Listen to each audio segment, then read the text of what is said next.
and welcome back to Morrowind. Well, soon welcome to Morrowind, as soon as I get the game going. Sorry about this, everyone. And like... oh shit, I already tabbed out. I think I did mention this in another video, but for some reason my settings always change as I start up the game, as you can see, so I need to like switch everything around. But this also means that I need to switch some settings in OBS, which means that I need to like tab out of the game. And every time you tab out of the game when playing vanilla Morrowind, there's a chance of everything just breaking down. So again, very sorry that I'm fixing things at the start of the stream like this. Let's see. Yes, I think we're good. So the save is still there. As you can see here, we have a quick save. But yeah, the settings are all messed up at the start of the game. All right. With that out of the way, hello everyone and welcome back to the Elder Scrolls Marathon series here, where we play Morrowind. This is part 3, and we are in this place right now, Kogoron. This is a larger dungeon, but that doesn't really affect us, of course. Still gonna just wizard my way past all the enemies and stuff. I did do 2 things between streams. I haven't played the game at all, but I have looked at the map layout of this dungeon because I don't remember this by heart. So that means that I hopefully won't need to like just try to find my way to get to the right place. And also, one thing that kind of embarrassed me a little bit for the past streams is that I've talked a bit about the lore and like the story, and I don't really remember what's going on. So I have actually looked up the lore of Morrowind between streams, you know, just having something to listen to while you work, right? And I guess as we're walking around, we can discuss it. But first and foremost, I need to focus on the actual game. Just so I don't, you know, remember where to go and not get lost. It would be such a shame if I just looked up the path before and not remember it. And if you're wondering why no one is attacking me, that's because I am using this item right here, Amulet of Shadows. It gives me 80% Chameleon, which is, for most enemies at least, equivalent to just being completely invisible. And I'm flying around with this buff right here. Stop the moon blessing. There we go. Are we there yet? Hello, Eno, and welcome! Welcome! We are not there yet. Well, that depends on what you mean by there. But we have just started this dungeon, and I mean, I guess we're gonna get to the end fairly quickly. So, to answer your question, we're not there yet, but soon. I probably need to lose some things as well whilst I'm here, because I don't actually have that much. Oh, did he see me? I don't think so. I don't have that much money in my inventory, so I probably need to pick up some valuable items. But you know, thank you so much for tuning in. How are you today? On this fine Friday. But also, in regards to are we there yet, I think we're actually fairly close to being being ready to face Deathless. I mean, there's a bunch of quests still around to do, but I think we're past the halfway point at least. Looks like you're still having tech difficulties. Okay, what's going on? Can you hear me? You know, if you can hear me, right one. The whole thing went crazy for a few sec. Okay, is that on your end or on my end? Is everything fine now? I guess that's the most important question. Like, do I need to like reload my save? Okay, I'm gonna keep playing, but I'm gonna, you know, watch the chat just to see if there's anything going on. 4/0! Woo! Thank you so much for tuning in. It's been a second. How are you doing? And also, 4/0, is everything fine with the stream? Eno mentions that we're having technical difficulties. Welcome back to the mighty king of Sweden. Thank you. You know, that's a title I could get behind. It's fine this moment, everything went green, then black. Huh. Okay, I didn't see that on my end, so hopefully that was just a... And it did it again? Okay, 4/0, now that you're here, can you confirm what Ino is seeing? It looks a bit dark. Huh. Wait, can I like... I can do something like this, right? Turn up the brightness a little bit. Let's skip a few seconds. WTF, is it me? Like, I'm not sure. I'm not sure. Like, on my end, everything is fine. I did have some issues earlier with the microphone, but other than that, I should be good on my end, I think. Do you have anything cool? Let's also equip the Amulet of Shadow so we can loot whilst flying. Maybe an internet thing for you, Eno, maybe. But for 4/0, it's been such a long time since we talked. It's so great to see you in chat again. Like, what have you been up to lately? Do you have any cool stories to share? That's weird. Won't know until I get home then. Aha, okay. Maybe, and this is just an idea, like maybe you're like on a train or on a bus and like the internet is spotty, maybe. But that wouldn't explain the screen going green, I guess. Now I'm a bit lost, actually. I did say that I looked up the layout of the dungeon beforehand, but wait, yeah, this is the right path, I think. Walking from the store, got it. Let's see. I'm not sure if this is one of these guys that can see me. I don't think so. And yeah, it's the first time you see one of these enemies. Is this right? No, this is not right. This is absolutely not right. You're going to get corpused. I've already gotten the corpus disease, if that is what you're referring to. Or maybe that's just a general way of saying that I'm doing something bad. Okay, maybe this is the right path. Wait, now all the chat messages just popped up immediately after each other on my window here. So maybe it is something that's going on my end. I'm not sure. Okay, the flame atronach saw me for a second there. Okay, I think we're good though. And again, no, this is the right path. This is where we wanna be. Yes, I remember this. And now, as I said, like, I'm kind of running out of money, so let me actually loot some things before I actually teleport out of here. Well, I need to loot the actual item, of course, that I need.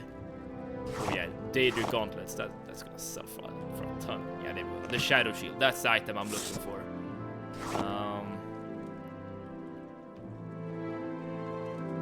Okay, need to be a bit careful. These guys can see me, at least when you're fighting them. Okay, I think we're good for now. Hi all! Hello, hi locusts! Time to finish Morrowind today. Thank you so much for tuning in. And maybe, I think we could potentially do it. Like, I think we definitely passed the halfway point. So, you know, maybe. I'm not gonna, you know, promise anything. And of course, I can die. So, that's gonna, you know, set us back a couple of hours. Let's just recall back. Yeah, I think there's absolutely a chance of finishing Morrowind today. And there we go. And I chose to just use recall to that mark over there, because I think it's, you know, fairly close to the Urshulaku camp. And these cliff racers shouldn't bother me, because I still have the Amulet of Shadow. There we go. Going. I had quite the adventure. I met a woman who was from Singapore, and we dated for almost 3 years. Oh man, so you've basically been dating for as long as I've been away from Twitch. And we planned on getting married. And I went to visit her, and she kind of pulled the rug from under me. And I was like telling me I had to... Wait, and was telling me I had to convert religions. Which I mentioned before we ever dated that I was not religious. And use my teleport? Do you mean passport? I don't know. Back to America. Okay, that sounds insane. Wait, does that mean that... Okay, if I'm reading this story correctly here for Zero, did you guys date for 3 years? But everything was just a front? in order for you to join her religion? I'm not sure. Die, that's the last thing you do. I very much appreciate your confidence in me there, High Locus. Can Daddy Daygut sense you with a chameleon, I wonder? And you say women, but aren't you married as well, you know? And yes, you're correct, you know. Daygut can see me with the Amulet of Shadows active. I'm pretty sure during the speedrun, the scuffed speedrun, I did use the Amulet of Shadows. And if I remember correctly, it was a while ago. And I'm pretty sure that Daygut there still just lobbed his fireballs at me. But that should be fine. Like, I am...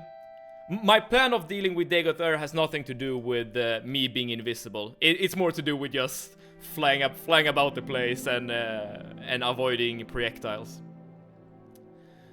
But yeah, 400, like, again, your story sounds kind of nuts. I wonder, like... Oh, wait, what happened now? Wait.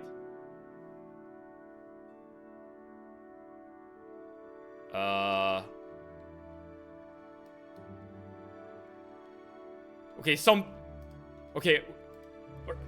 Something super strange happened on my screen. I don't think you saw that. Okay, like, my screen was just showing my desktop there for a second. Okay, that was super weird. She was trying to get me to convert because her friend was able to get her Australian boyfriend, so she thought I would do that for her. Ah, okay. So one of her friends... Oh, wait, what happened to the stream? Wait a second. Like, the window is also... Yeah. Okay, something is super strange. You know what? I'm just gonna save right now, and I'm just gonna exit out of Morrowind, because something is super strange right now with the stream. Sorry about it. Like, I'm not sure what's happening. Also, let me finish reading what you... Okay, now I can't select anything either. What the hell is happening with my computer?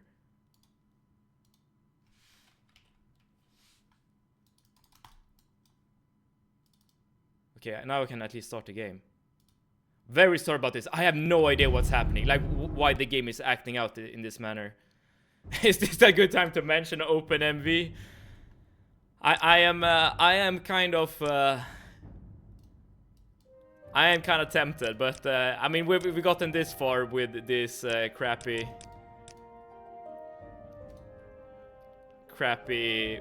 version of the game. I shouldn't say crappy. I mean, this was this is what you played back in the day. Also, your story there. So her friend got her boyfriend, an Australian boyfriend, to convert to that religion, and therefore she thought you would do the same. And you stood up for my beliefs, and I left her. You know what? I respect that. I truly do, and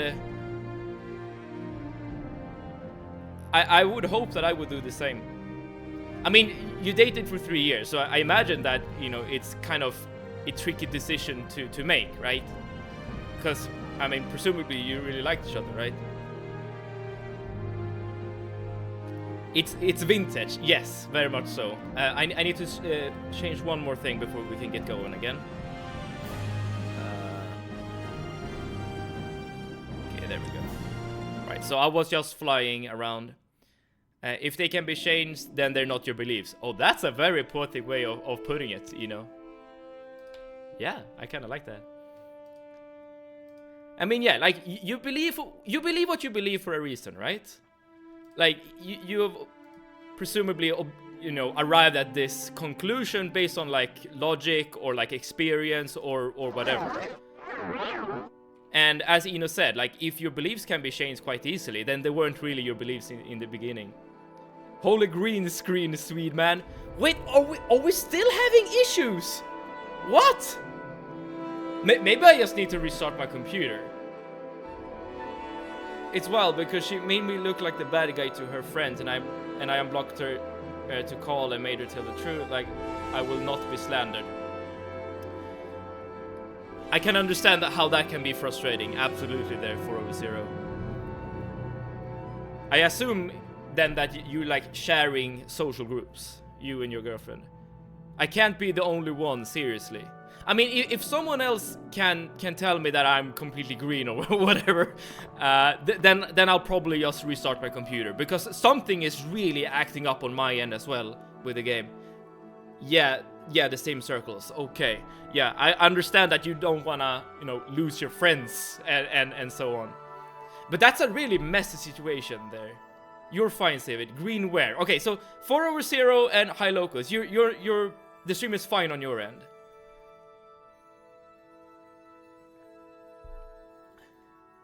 Okay, good. But yeah, that's a really messed up situation there, 4/0. I can spare a few moments if you care. And I'm not actually sure how to best deal with it. Like, I've never been in that kind of situation before. Because, like, on the one hand, I would say just try to, like, if the relationship ended badly, just try to go separate paths and just, you know, heal or whatever as you're, you know, separated. But this is something you can't really ignore. Like, if your friend's turning your back on you and stuff like that, right? So then you can't just turn away and just do your own thing. Like that, you know, it won't work. I'll try to live with it until home, but damn Twitch. If the computer version of me for you is also messed up, yeah, then something is up. Okay, but we have finished the third trial, because all of this that we've been doing there in Kogoron was finding the Shadow Shield, and we have it now, thankfully. The Shadow Shield is a really good item. Let me actually show that to you later. And we also got this belt. So we need to bring this to Nibani Maesa, and with his blessing and the blessing of their tribe, I think I am ready to seek the Cavern of the Incarnate. Perfect. She made you look back to her friend, so no need to give IF. I mean, I guess I understand what you're saying there, you know? Like, your true friends wouldn't, like, turn your back on you or something like that. But I don't think... Like, the situation could get really messy. And sometimes, I guess, it's not super easy to, like, figure out what to believe and stuff. But I understand what you're saying. Okay, we got through this.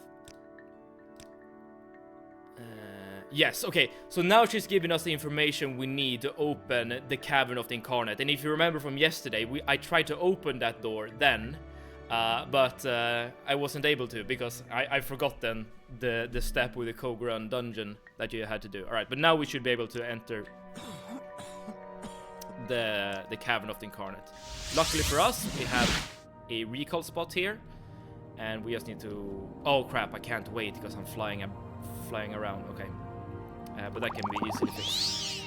So let's just use Omsive Intervention and head over to Aldrune. Speaking from the old guy, let it go, forget she exists. There's a few billion more, so don't get hung up on one. Yeah. Again, like, that is absolutely the suggestion I would give as well. But, you know, the caveat with the social circle will make it a bit more complicated. For sure. Okay, let's see if we can... Oh wait, I used to rest in the Fighter's Guild because I know where the beds are. So I need to rest just to get my levitation buff to run out, and after the levitation buff is deactivated, then I can rest properly. Oh come on, can't I fly through here? Guess not. There we go. And we might actually be ambushed, so I'm just gonna make sure that I have the Amulet of Shadows ready. And let's just rest for 24 hours. You've got the better of me, so go ahead. You're not a zombie, so you're fine by me. Okay, I'm just gonna recharge the Amulet of Shadows completely, and then I'm gonna wait until dawn or dusk. And then we're gonna enter the Cavern of the Incarnate. And after that, we need to become a Hortator and Nerevarine. And after that, we're basically done with the game. Okay, one more rest and we should be good to go. Perfect. So 9 hours until dusk, right? Oops. Yeah, perfect. So let's just recall back to the door. I mean, we've been recalling back to this door so many times. But now this should be the final time. In the dawn hour under Yes, Azura's star, here we go. the door is opened. I still remember the first time I stepped through this door. Because you're not really sure what to expect, right? You know at this point that what you're trying to do. You're trying to prove that you are Nerevar Reborn. Maybe it's a fluke, like what Chaos Crusaders believed initially, like maybe you're not truly the Nerevarine, but you fit like the descriptions and whatnot, so maybe we can at least like try to force you to complete these trials, just to like fool the inhabitants of Vardenfell that you are Nerevarine. But you know, after a while, your character, you know, experience a couple of things that makes you question this narrative. For instance, that you survived the corpus disease, and this, if nothing else, should absolutely confirm that you are who you are.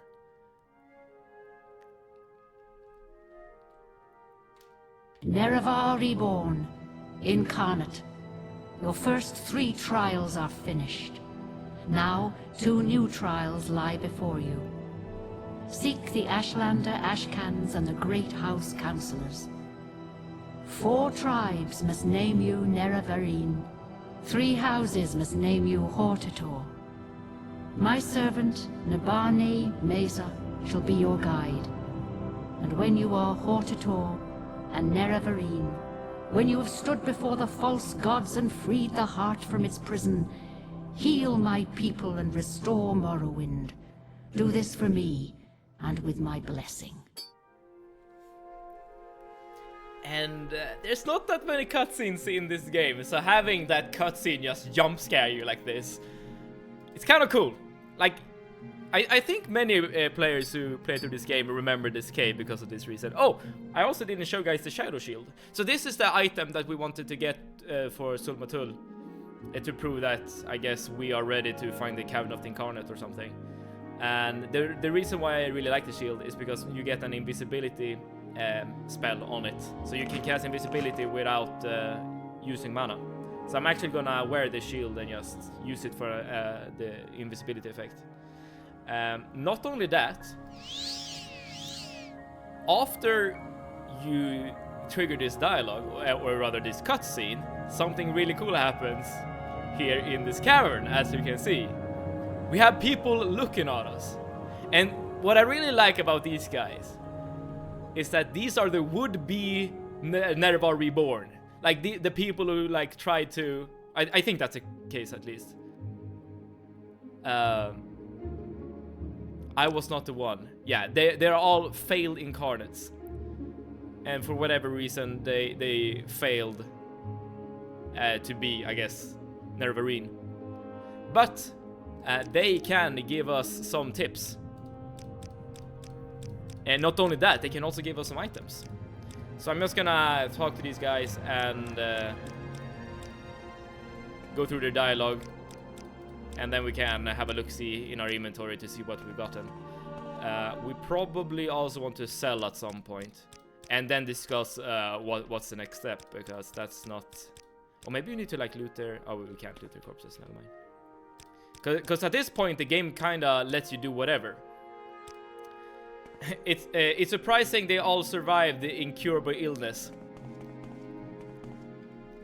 Would you say this is surviving though? Being ghost, I mean. So we have this mace.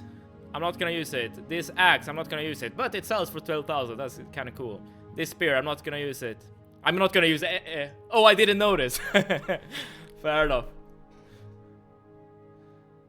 We have these boots. I mean, these boots fortify speed by 10 points, and ours do by 200 points. I think the boots of blinding speed is a bit better. We have this cuirass. It's kind of nice, I suppose, but nothing compared to the saber side. A belt, a robe, and this robe we can actually use because the robe we're using right now is just like a plain robe. So there we go. Now we're yellow.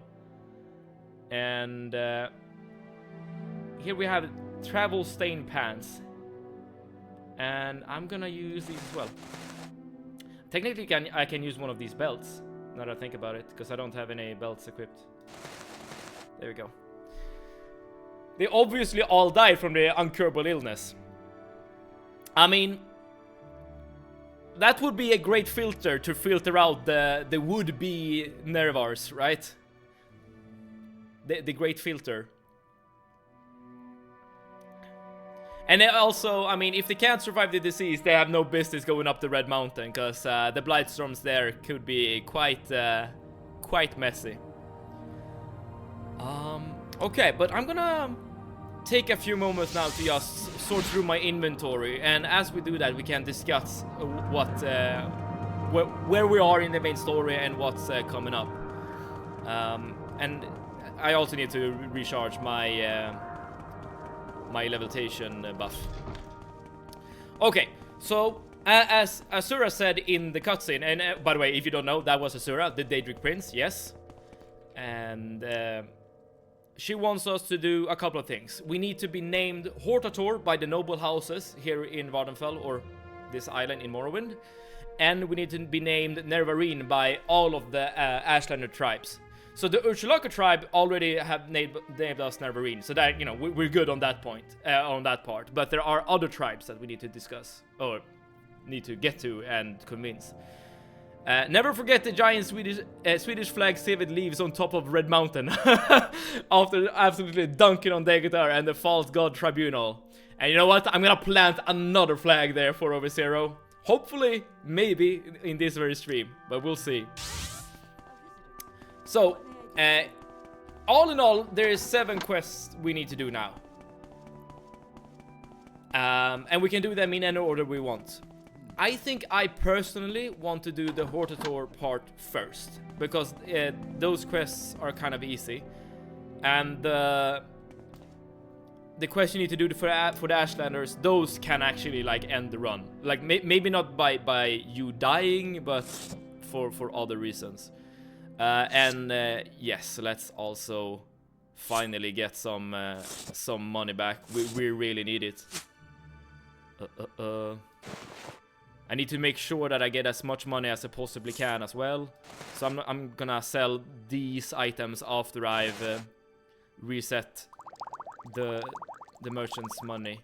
So I'm just gonna have a quick look around just to see if there's...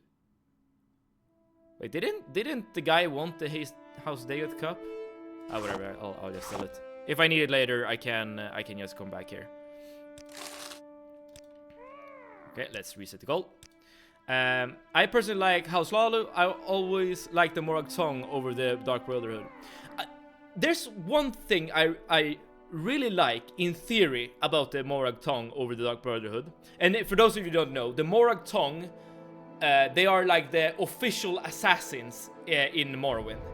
And by official, I mean like it's completely legal to go up to the Morag Tong, give them a name and a bunch of money, I guess, and they will send an assassin to kill that person for you. And the guards will look the other way. Like, they can catch you red-handed killing a person, and you can just show them the receipt that you got from the Morag Tong and be like, no, I'm an official assassin and this was an official kill. And the guards will be like, oh, okay, never mind then, you can move on. And like, as a thing that you can have in society or whatever, like that's really cool. Like, in terms of the lore, really cool. But in terms of gameplay, I personally think it makes it a bit worse. And the reason why I say that is because in the Dark Brotherhood questlines, in both Skyrim and Oblivion, and in particular Oblivion, because it's super good there, you need to like consider the guards as you're doing the quests.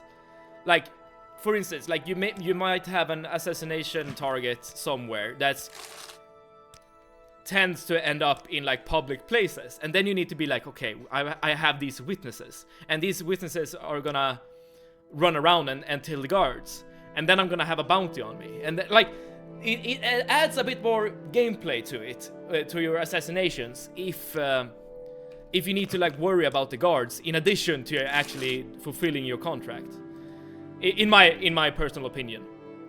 But again, like in terms of the lore, it's really cool that you have like this official faction that's... Hello? That's authorized to do killings like this. Okay, so let's sell some stuff here as well. I can sell all the alchemy supplies. I'm gonna keep the void salts and the frost salts because they can be turned into potions. And speaking of potions, how are we looking? We have quite a few magical potions still, so I don't think we need it. And now that we have sold everything, we have 21k. That's perfect. Yeah, that's gonna help us for a while. Disagree. The Dark Brotherhood deal in petty vengeance and senseless killing. Morag Tong has actual political and societal motive, or social motive rather. Oh, and this little thing called honor. I mean, again, in terms of the lore, the setting, the Morag Tong are awesome. I really like them, like a lot. But in terms of like the gameplay, like doing the quests, like the Morag Tong quest line, I don't think is as fun as doing the Dark Brotherhood quest line in, say, Oblivion. But of course, like the Dark Brotherhood quest line in Oblivion is like well known to be one of the best quest lines in the game. So maybe it's a bit unfair of a comparison. But yeah, the Morag Tong, they're really cool. They're really cool. And if I remember correctly, you know, your name is actually, or like your username is actually from the Morag Tong. Okay, so we have sold stuff. So we have a bunch of money.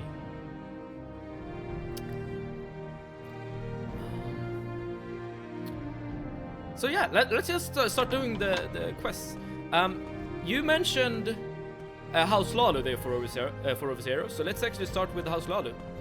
And that's actually quite convenient because I need to go to Vivek anyways in order to reset my flying buff. And is it at this point that... Okay, at some point these guys won't sell levitation potions to me, so I need to bear that in mind. So I have 11 at the moment. I should probably be fine. Oh yeah! Because I know for a fact... Here we go, now we can fly again. I know for a fact that the Lalu... Yeah, here we go. The Lalu like building is right here in Vivek with the Lalu representative, who interestingly is not a Dunmer. But you know, that's the thing with the House Lalu. They are the most like empire friendly noble house in this place. And we haven't really interacted with any of the like native, so to speak, factions in this game. And now we finally like get a proper look at them all. Okay, where do you need to go? Cure your manor. This sounds like the right place. Let's see. And by the way, the guy we're gonna talk to, he's yeah, here we go. What was that? This is kind of a creep, not gonna lie. I'm not gonna go through his dialogue.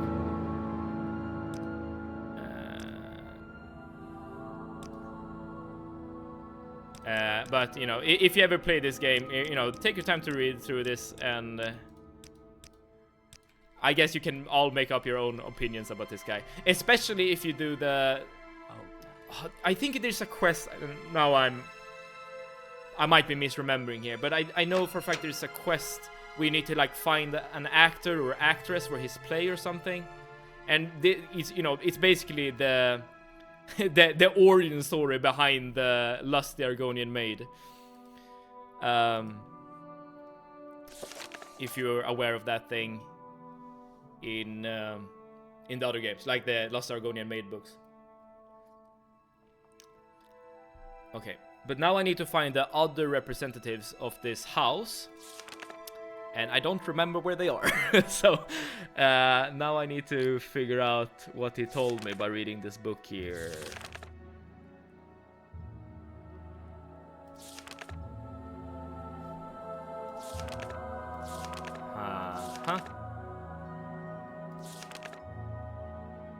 Maybe I didn't get, you know, sorry about that. Let me go back and talk to him. Maybe I didn't get the directions. Okay, and now I completely, there we go, lost my way. But yeah, there are 3 noble houses in Morrowind: House Lalu, Redoran, and and Telvanni. And I guess we have actually spoken to one Telvanni wizard. Where's this guy? Oh, he lives in Ingley Manor in the St. Olm's Canton. Okay, cool. Then we know where to go. Because the Telvanni wizards, they are like the... I'm not sure how to describe them. They are the factions that want to be left alone to their own devices as much as possible. They don't really care for like the laws of the empire and their customs or anything like that. They just want to do their own thing, for good and bad. I mean, the Telvanni wizards, they all like have their own like agendas, their own projects, their own research, and that can range between everything. Like they can be dealing with slaves, or maybe not. They might just be interested in magic. Like it's all up to them basically. Okay, let's see who's the right guy we need to talk to. And then we have House Redoran. Let me just talk to this guy first. Can I be Hortator? I give him money.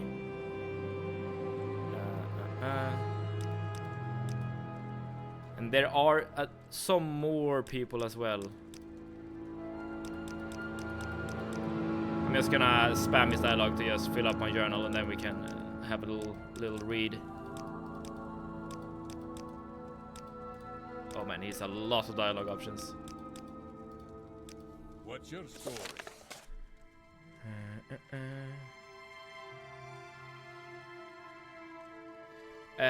I was a fan of House Lalo, not gonna lie, but growing older, I got more political and anti-imperial myself. Fair enough. I was glad they were stripped of Great House status post-Oblivion. Them being replaced by House Sudras though is kind of iffy. I don't actually know about that lore there. I've never heard of House Sudras. Maybe that's something that you encounter in Elder Scrolls Online or something. Or maybe the Solstheim DLC in Skyrim. Hulala Consulars. Oh, here we go. Yeah, I can persuade Rambero to support you if you can find him. So this is the guy who is living in the haunted house, or whatever, the haunted manor. And that's somewhere in Vivek, but I don't remember exactly where. So let's just see if we can find a manor that's haunted. Yeah, there we go. And this is not, haunted for, actually, cause or for real, because this is just a hiding place. Let's see. You should be the guy, right?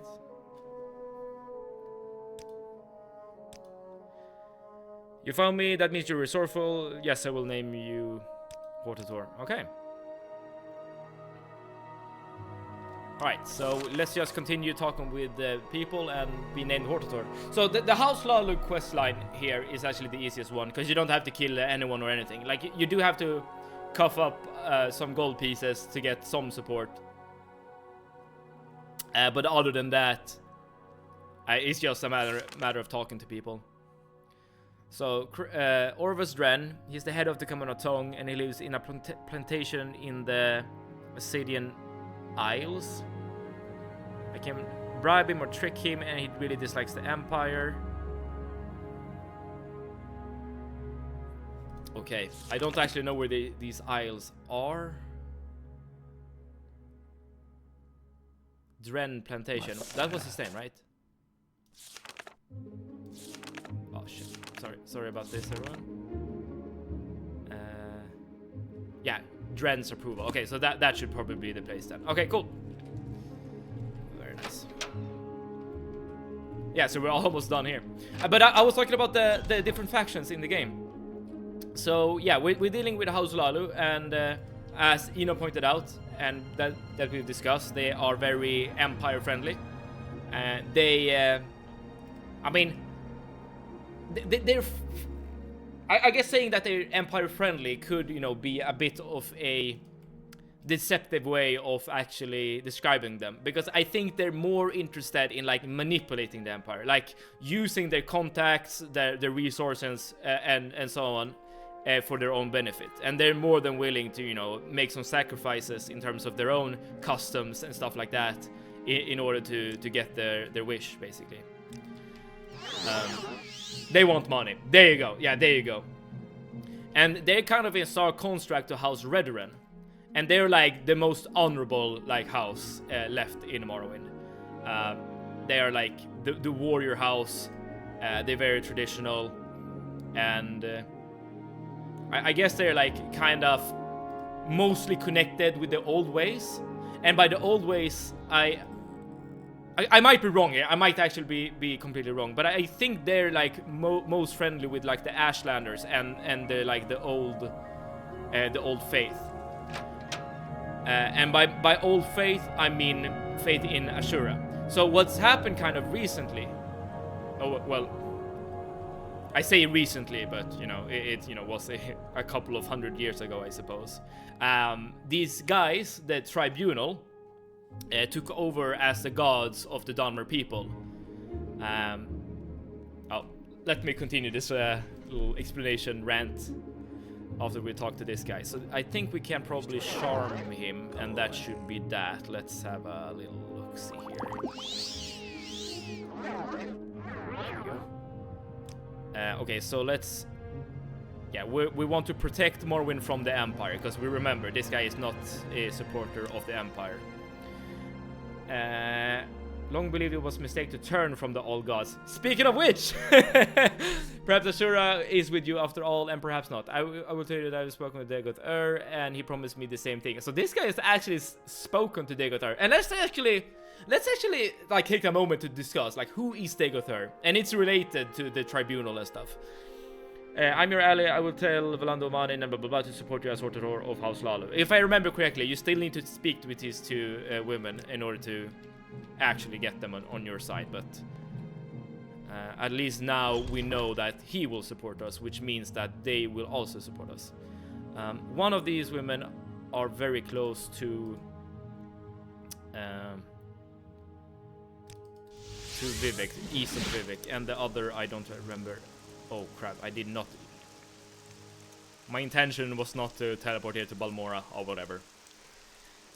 In the early 4th era, all of their territory was taken over by House Redoran. The High King of Skyrim gave Solstheim to the Dunmer, and after the events of the Red Year and Ravenrock Colony went to Redoran administration as well. Aha!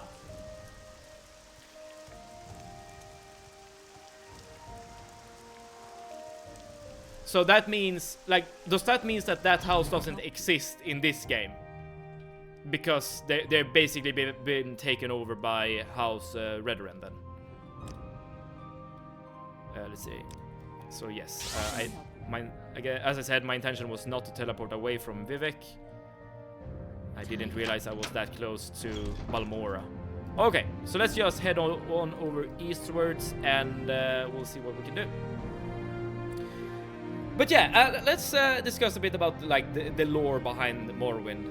And as I said earlier in the stream, I've actually looked up like a lore video yesterday. So the memories have been refreshed, so to speak. So back in the day, the Dunmer people were led by Nerevar, and he was the champion of Ashura. So they all worshipped her. And that was, you know, that was that. However, they came in contact with another species, the Dunmer, sorry, the Dwemer, the dwarves. And by the way, let's just take a moment to appreciate this, this view. This shows us like how weird like Morrowind is, with all the mushrooms and all the flying squids. But yeah, they came in contact with the Dwemer, and I'm not sure if they liked each other necessarily, but they at least, came to terms. Like, they were able to exist side by side, basically, and let both of them do their thing. But the Dwemer, they had, like, a different relationship with their gods, or at least some of the Dwemer. And, in fact, they didn't really like divinity at all, and wanted, that kind of power in mortal hands. And the thing about the Dwemer is that they're kind of smart. They can craft. They can do stuff like that. So, one of the high priests of the Dwemer crafted the tools of...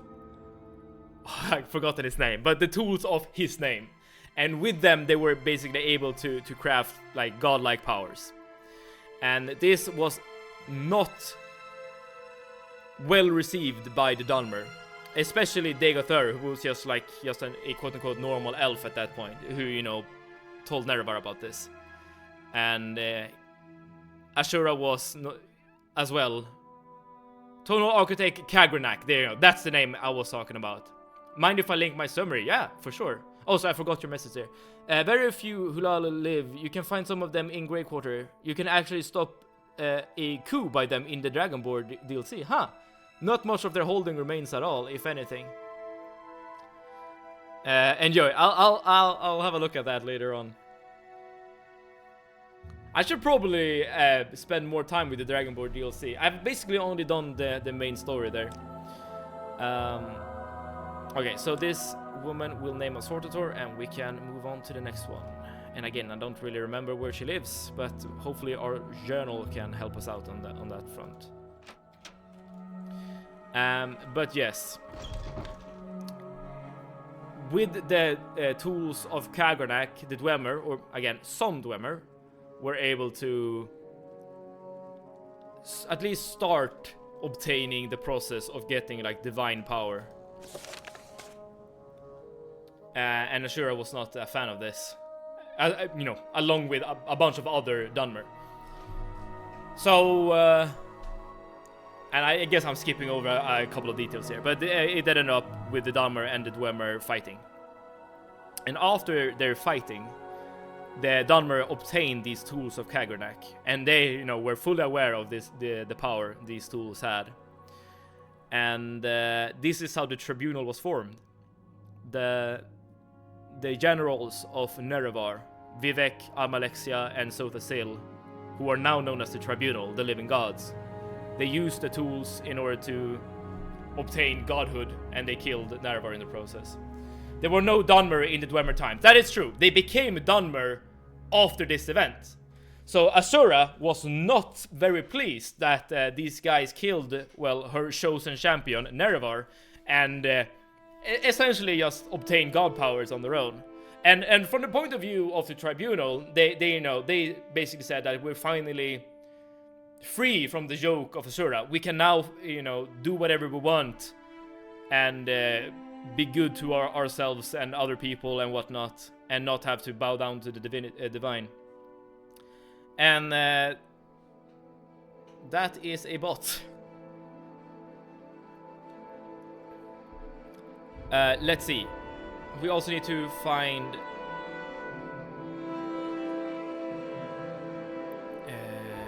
we need to find this. Nirvana Ules. Near Suran. So just take the road north out of Suran, cross the bridge, heading west, looking for a matter with Suran. Where's that? That should be... I don't remember. And it's not on my map.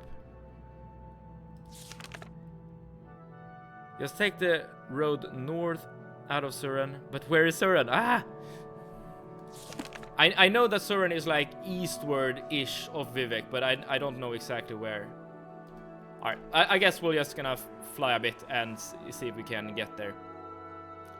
Asura, Mephala, and Boethia, or Boethia, were in fact the Dunmer's top deities. I'll have to write on that sometime. Oh, I didn't even know that Mephala and Boethia were deities of the Dunmer. I thought it was only Asura.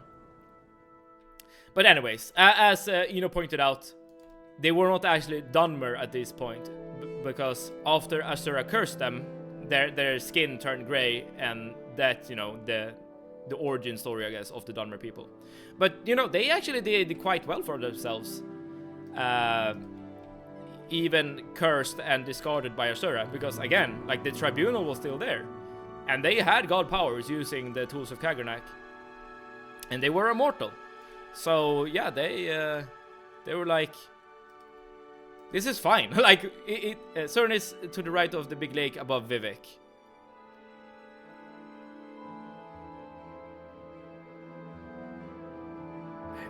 There's a lot of... Oh, you mean this big lake, so Cern should be here. But here we have a plantation, right? So this could be the place we need to go. Let's see. Yes.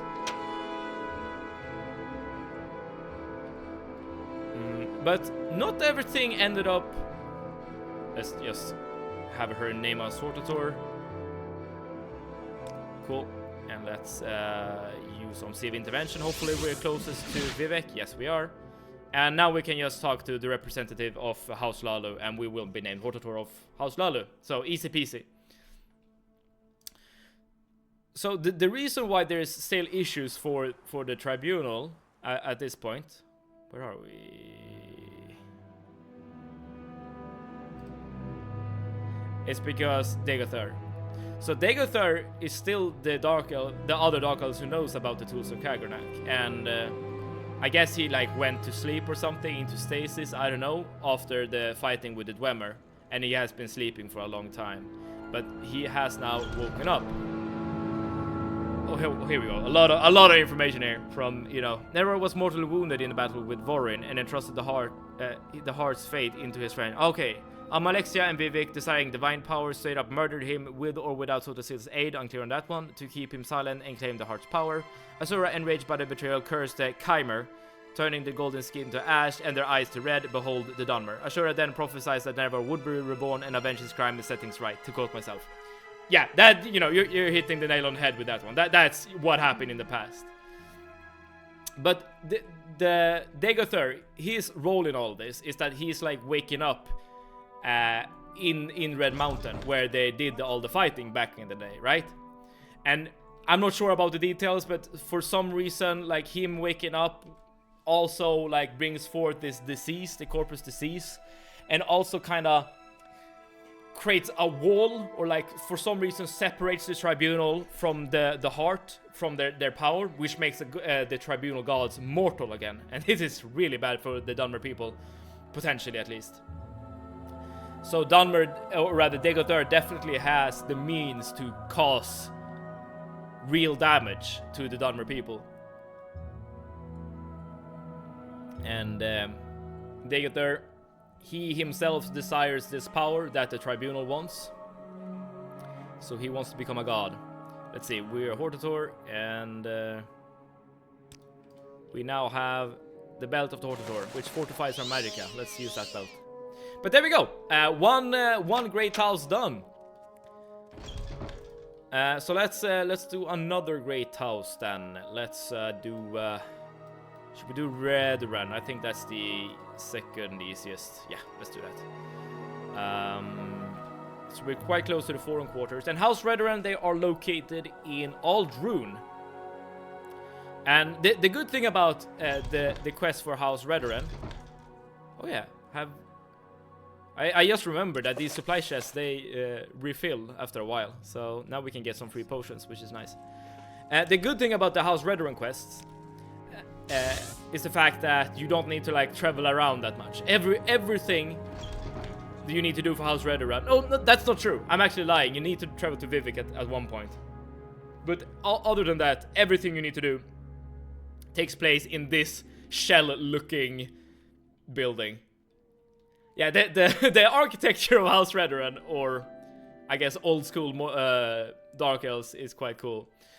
Vorin Dagoth was set to guard the heart after Nerevar and company secured it from the Dwemer. Ah, so that was his role. Okay. While they debated what to do with it, Dagoth became corrupted and mad by the heart's power, and Nerevar had to fight his former friend. Then what I said earlier happened. Okay, I did not know about those details. Alright, thank you for clearing that up. Let's see. There's one... Okay, the one annoying thing about this place is that it's completely impossible to figure out where to go. So I know that there's one noble family who's like... Yeah, this is the one. That's kind of like semi-friendly to you. And that's this guy. So he wants us to rescue his son, Varver Saretti, from the Venom Manor. So that's, you know, the start off point here in House Redoran. Is that all info you can learn in Morrowind, or is it compiled from the different games? I think that house that Eno mentioned earlier, I'm not sure if that information exists in the game. Maybe Eno can confirm or deny. But everything other than that, Hylocus, can be found in Morrowind. And in fact, to get like all details, you need to kinda like explore on your own a bit. So I know for instance, and this is really cool, I found this by accident. In the main temple in Vivek, there's like a secret library. And I don't think there's anything in the game that points you towards this library. Please correct me if I'm wrong. And there you can like find like texts more like directly related to what Vivek actually thinks about what's happening today and whatever. And I think that library does illuminate the past at least a little bit. Oh, you remember that library. And yeah, it's really cool to like just stumble upon it. You're not wrong. That is the old school architecture style, but it's actually called Velothi style. Aha! Offered the prophet Veloth. I'm about Wikipedia of multiple sources. Apparently so. But it is very interesting. And I remember. Wait. Okay. As I said, like these manors, they all kind of look the same. But yeah, this is where I want to go. So, and of course, finding the noble's son in this manner would be really hard if you're playing this for the first time. I've done it before, so I know that he's behind this wooden door. And I do remember one other thing, and that is that the guard's gonna act really strangely as I'm escorting this guy. Here you go. Follow me.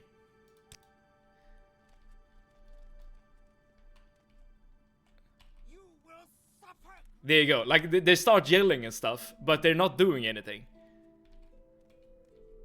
So I think that could also be because I had the Amulet of Shadows active. So that's why I'm also gonna be real careful and just use the Amulet of Shadows as I'm walking back. Right, but that's, that was a very pain-free quest. And there's a bunch more escorting we need to do whilst doing this quest line that we're on right now. Oh, am I going in the right direction? I don't think I am, actually. And those escort quests can be the end of the run, actually, because if the persons you're escorting dies, then you're done. Like, you can't finish the main quest line, and you have absolutely just locked yourself out of beating the game. Yeah, this is where we need to go. The Sereth Manor. And they escorting NPCs in this game is just the worst, because they keep just doing weird things. It's not helping that I'm levitating. That probably messes up the AI a bit. I grow old and annoyed at all the junglings, not knowing where words come from. For instance, do you know what the Wiki stand for? I've actually never thought about that. So no, I don't. Please just... I'm standing right here. Yes, thank you. And the fact that the guards are here and Can you please just... Okay, good. Alright. But please illuminate us. Oh, I went to the wrong manor.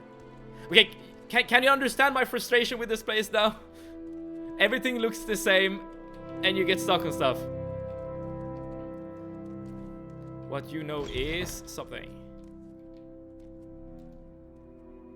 Okay, let's just edge on over here. And oh, there we go. And also,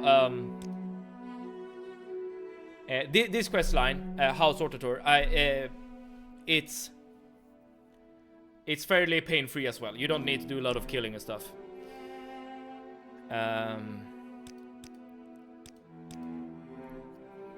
So Venom will never name an Outlander Hortator, but all the other people could. So if I remember correctly, it's just a matter of finding all the other representatives and charming them.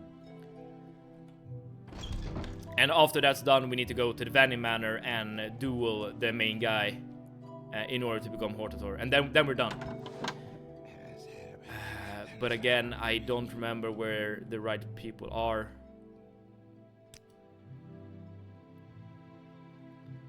Your story is crazy, but your story doesn't matter to me. As long as you can do something about the good in your service, I make you my choice for a Hortator. Perfect. So I went in the right direction there. That's good. That's good. Like hopefully everything can be as pain-free as this. I do not want to fly around and be lost. House Remoran. Let's go.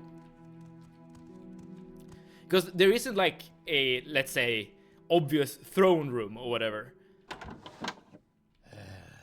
Okay, we're doing good. Okay, he will vote for me as well. Excellent, excellent. What do you want? Get out of my way. There we go. Do I know? And there should be one more. Wait, Venom. Did we get everyone else? We have a House Remoran, we have Seretti, we have Lethari. We do not have Arabar. Okay, so this should be the last one before we duel the guy for the last spot. Oh, this is guard quarters, probably not here. I can't go anywhere else, so whatever. Private quarters. You're not the guy or girl. I'm just looking at their last name, because then I know that they actually belong to the house. Okay, I'm completely in the wrong place at the moment. Bedrooms. Let's see here. I think you're the one. No? Okay, I can't ask her to tell name me Hortator. There we go. Tell other counselors that I give you my blessing. Perfect, perfect. So we're basically done. All we need to do now is duel the guy in Vivek. Drafting blueprints sucks. Umaluma, welcome to the stream. Hello. And that's an interesting entrance there. What do you mean by drafting blueprints? I assume it's like school related, but I could be wrong. I could be wrong. And the last person is this person. Hortator.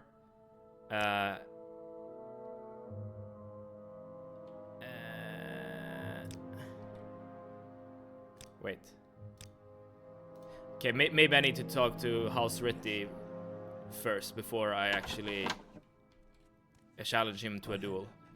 I have to copy down a blueprint and make it 2 times bigger.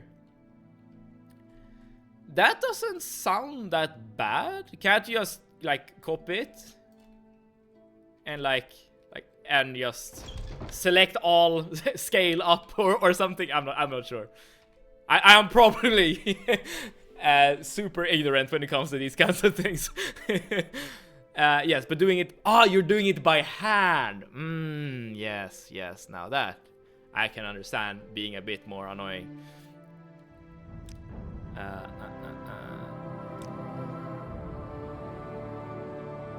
Okay, maybe I need to actually use charm then, because this guy didn't really say anything different.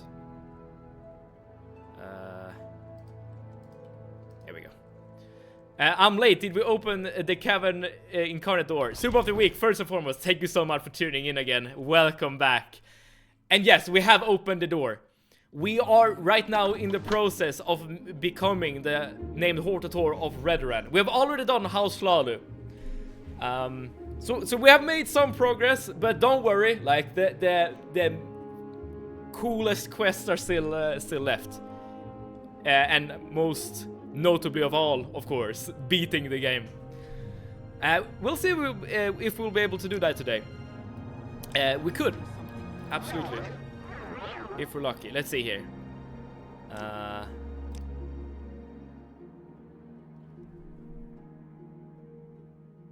Okay, I'm not sure what's happening at the moment. Like, maybe I might be missing something. So what was the trick to opening the door in the end? I remember we were stuck. Yes. So the trick was this, that we went to the door too quickly. There was one more quest we had to do before we actually could open the door. And that was finding a couple of a couple of items in the Kogoron, the dungeon. But that was done quite quickly, quite easily, using our mage powers. And yeah, and we did open the door. And as you can see, we have this robe from the cavern, as well as these pants, and we got the shadow shield from House Kogoron. So right now we're kind of looking cool. Our character has a lot of cool magical items. Okay, but I'm stuck again. So like, in a way you arrived at a bad time, because apparently I can't challenge this guy to a duel. He will use his influence to persuade the other counselors to support me, but Bolvin Venom will never support an outlander as Hortator of House Redrun. If I have the support of the rest of the Redrun Council, perhaps Venom will agree to an honorable duel. But that's what I assumed I had. So we're talking to Letheri, Ramoran, and Arabar. You have to convince the others first. But I thought I did. You have to talk to them one by one. But I'm obviously missing someone, as you're pointing out. So I have Saretti, Letheri, Ramoran, and Arabar. So that's 4 people. And how many noble houses are there? Or noble people? Let's see. So we have this guy left. Is like person in the Moragton Guildhall? I think no. Because we have all the manors on the outside. Maybe there's like another noble person here. Wait, let's read again.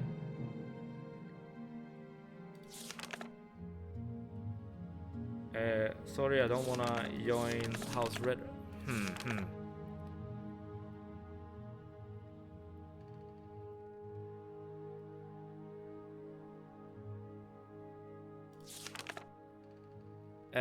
What is your rank in each house? I haven't done any faction quests, so yeah, I don't actually, like, they don't actually show up here in factions. But I should be Hortator by House Lalu at the very least, because we just did that.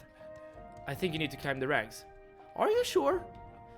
I know that you can complete, or rather become Hortator from a house by completing the house quest. But I'm pretty sure you can become Hortator by just talking to people as well. You know what? Let me do this. Let me go to Sarati Manor. You don't. Okay. Wait, let's actually talk to him and ask him about the counselors. Yeah, myself, 18 Saretti, he's on our team. The Archmaster Ball and Venom, we can't get him on our team. Garissa Letheri, Lauren Ramoran. Oh, this person, Brora Morvain. She's in the council hall. Okay, so that's the person we were missing. Okay, sorry. What was her name again? Bolvain, something like that. Okay, I guess we'll find out. I mean, at least we have this like super epic music to accompany us as we're flying about this place, being kind of lost. Oh, the music in Morrowind is so good.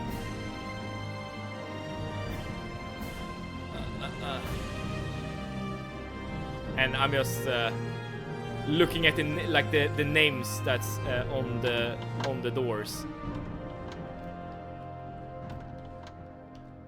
Okay, no one lives here apparently. Oh, why is this so complicated? Wait, this is the entrance. Maybe it's over here. No, that's someone else's house. No. Are you the person? No. I'm very sorry about this.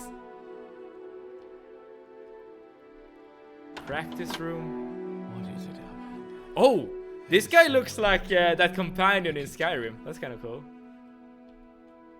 Huh. I forgot his name. Oh, you find him in the DLC. Ah, completely forgotten. What? Okay, so I'm obviously completely... Oh, Morrowind quarters. Here we go. Mirak. No, I'm talking about the companion character. You need to find Morrowind quarters lower levels. Yes. Yes, we just got it. Under some stairs. Yes. Thank you so much for the help there, you know. And again, I'm really sorry for being just lost, but we're done. Now we just need to figure out how to get out of here. But the person I'm referring to in Skyrim, he's called... Oh, what is he called?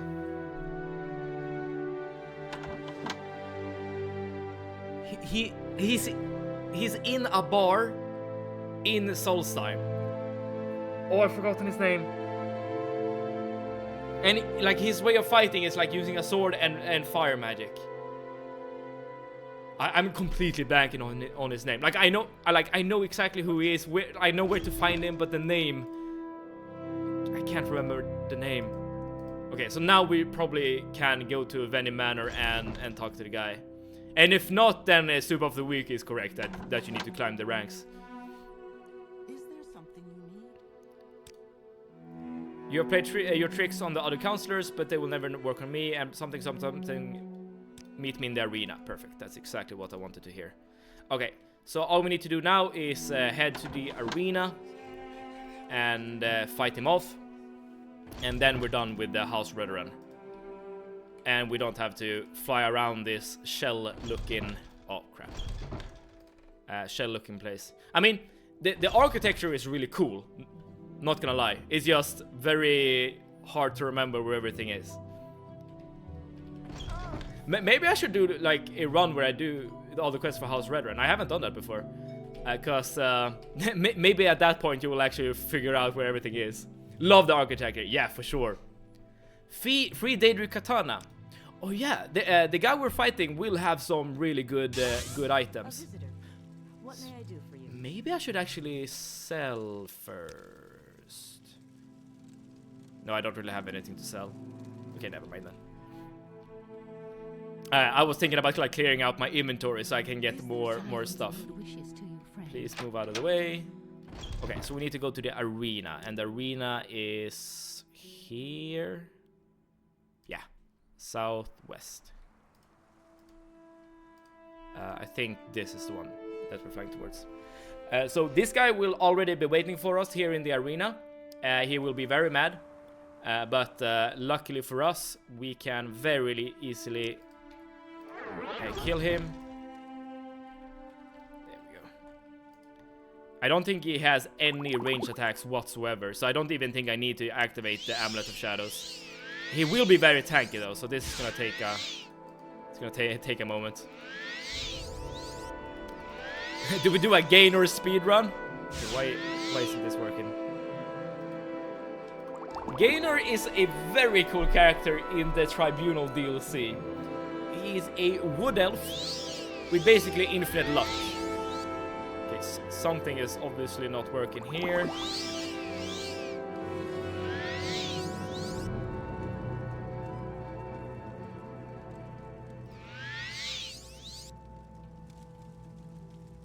Huh?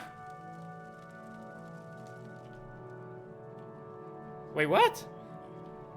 And killing Gainer is like one of the hardest things you can do in this game. Like, I think I was able to kill him using like very cheesy tactics during my first playthrough of this game. Okay, now it worked. And this is one of those enemies that can see you even though you have a Amulet of Shadows. But as I said, he has no ranged weapons, so this duel is just free as long as you can fly like this. Oh man, imagine if my levitation spell just wore out as I'm doing this. Perfect. And here we have the Daikatana, as Ino mentioned. Can't decide if it's easier or worse than Helseth. I know that Helseth has a bunch of guards that does complicate some things. So yeah, this guy has a lot of really cool items on him. I do believe I need exquisite clothing at some point, so I'm actually gonna grab just the clothing, as weird as it sounds. And let's grab what we can. I won't be able to carry everything.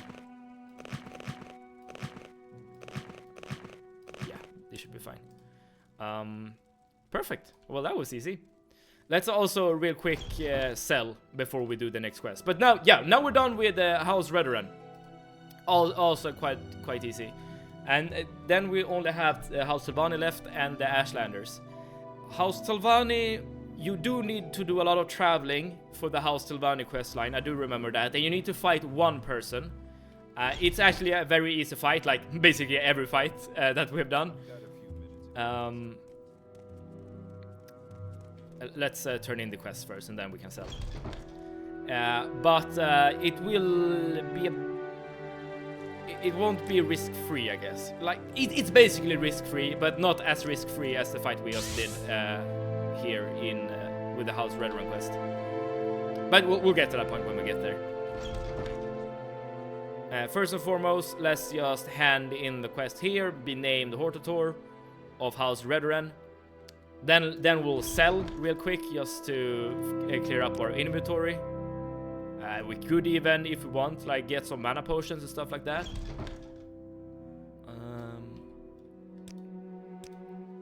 There we go. Ring of the Hortator was added to her journal. There we go. 2 out of 3 noble houses complete. Perfect. So yeah, let's head to Balmora, or Caldera rather, and head to Creeper. We need to also get rid of our flying buff so that we can wait and reset Creeper's inventory. So yeah, a lot of inventory management happening right. Oh! Our levitation spell just conveniently ran out. Interesting. So yeah, a bunch of inventory management is what's gonna be on the agenda for the next few minutes. But after that, just House Telvanni, and we're just gonna speedrun, sorta, the other quests. So if there's anything you want me to rant about or discuss, now's the time. Because this is gonna be the gameplay on screen here for the next few minutes. Me waiting and selling. I guess this won't take that long. What level are we? I think we're still level 3. Yes, we're still level 3. We should be quite close to the next level. Yes, only one more skill up to the next level. Technically, we are very much under-leveled for where we're supposed to be. But using cheesy tactics, i.e. levitation magic and invisibility magic, we can absolutely deal with every situation the game can throw at us. I wouldn't actually be surprised if we will end the game at level 4, I guess.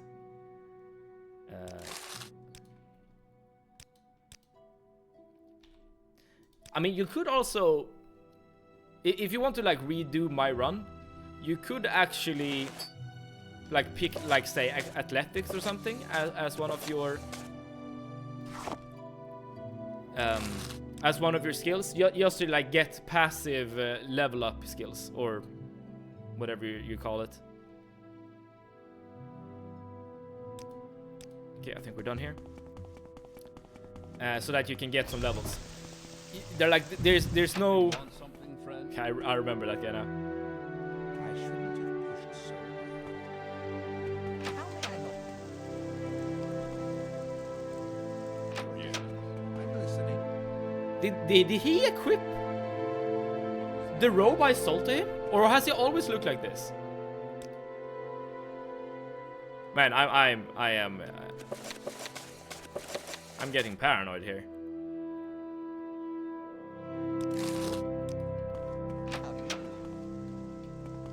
People in Morrowind really like just standing right behind that door and be like, "Hey, how you doing?"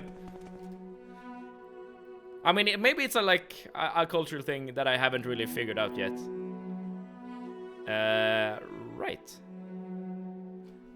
Should I craft some potions? No, I think we're good for now. Let's just reapply our flying buff and then head to... what is it? Sardrit Mora? In order to start the Telvanni quest. So here in Vivek, we always use on-civil intervention to get to this place, and then we'll just run past everyone and reapply our flying buff. Somehow less creepy than the Oblivion NPCs zooming in. Yeah, that's true. The one thing I really like about the like zoom in of the Oblivion NPCs is that you can find yourselves in like such a like weird situation. Like maybe like a bandit is just about to attack you, and then like an NPC just happened to get into your range and like force you to have a conversation with them, and then you can see like the bandit being frozen with like mid-swing or something. That's really quite charming. I've forgotten how they did it in the remaster or remake, but I'm pretty sure that they changed the UI for the dialogues. But you know, the zoom in combination with like the general like faces of Oblivion, that's a scary combination right there. What am I doing? I am trying to Sergeant Mora. Forgot. All right, Tom. All right, welcome back. Let's see. So I need to get to. You know what? I still have the mark next to the Caverns of the Incarnate. So I think I could perhaps fly to where I need to go, because I know that the place I need to go to is here somewhere. What race did you pick, by the way? I am playing as a Breton, and I mean, given my playstyle, I think like two races are really obvious to pick from, being High Elf and Breton. Those are the only races that basically has anything to do with Magicka in this game, both in terms of having bonuses to their maximum Magicka pool, but also the starting skills. The reason why I went with Breton was because they have the 50% inherent resistance to magic, which can be a lifesaver if you're going against a mage user, especially when combined with Cuirass of the Savior's Hide. So that's basically the reason. Another thing that the OpenMV fixes is bumping into NPCs. They move out of the way. Oh, that would be so nice. Yeah, you keep like flying into NPCs all the time, especially in like narrow hallways. And by the way, this is also like one of the coolest locations in Morrowind. We have a Telvanni wizard who has, you know, conjured his mushroom castle in the middle of another castle, and they create this like striking design of the new and the old combined in a weird way. I really like this place. Telvos, yes. And right here we have like the friendliest Telvanni wizard. I mean, I probably wouldn't have like a problem with the Telvanni if everyone was more like Arion compared to the other people. Like this is like probably the most like well-adjusted Telvanni wizard. The other ones tend to be eccentric. There's a secret passage in these towers. Very nice loot. Interesting. I wonder if I've thoroughly explored this place. I'm not sure if I have. Okay, so Neloth, Drata, Thurana, Gothran, and he insists that I have to kill Gothran. And he is right, by the way. You cannot do this quest without killing Gothran. As far as I know, at least. Master Arion is cool. Yeah, completely agree. And the one faction quest I've actually completed, or I've completed many faction quests, but House Noble faction quest, there you go, is the Telvanni one, and you do interact with Arion a lot. Alright, so we can fly to Telmora first because it's very close by, and we can, and by the way, it's the same like procedure for all the Hortotoro quest.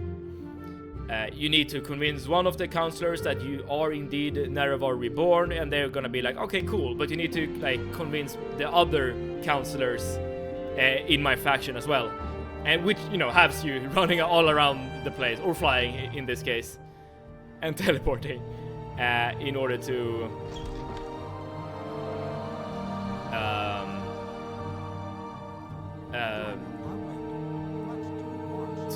complete the quests. Okay, so this is the man-hater, so she needs to be charmed.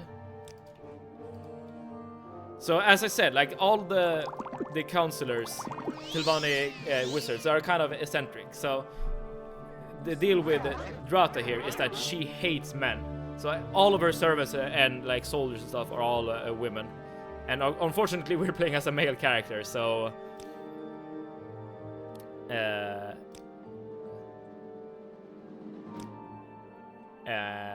but yeah, so we charm her and everything should be fine. Let's see here.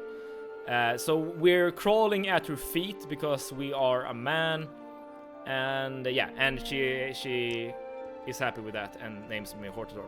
Easy. Okay, let's see. Where is the next? Maybe we can just use Divine Intervention to get closer to Sardrit Mora. Let's see.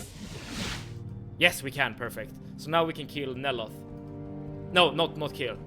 Convince. Neloth, I remember actually from the Skyrim DLC, the Dragonborn DLC. I think he's like... Is he the only Telvanni wizard that survives? Or at least he's still around.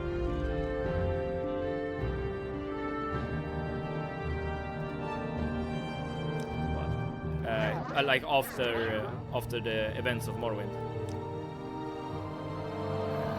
And he names us Hortator, but he's not really invested in this whole thing. And also, if you haven't noticed already, notice how I'm traveling up and down this tower here. You might be like, huh, well, you're only doing this because you have a levitation spell. I mean, obviously if you didn't fly, you would like use stairs or something. But no.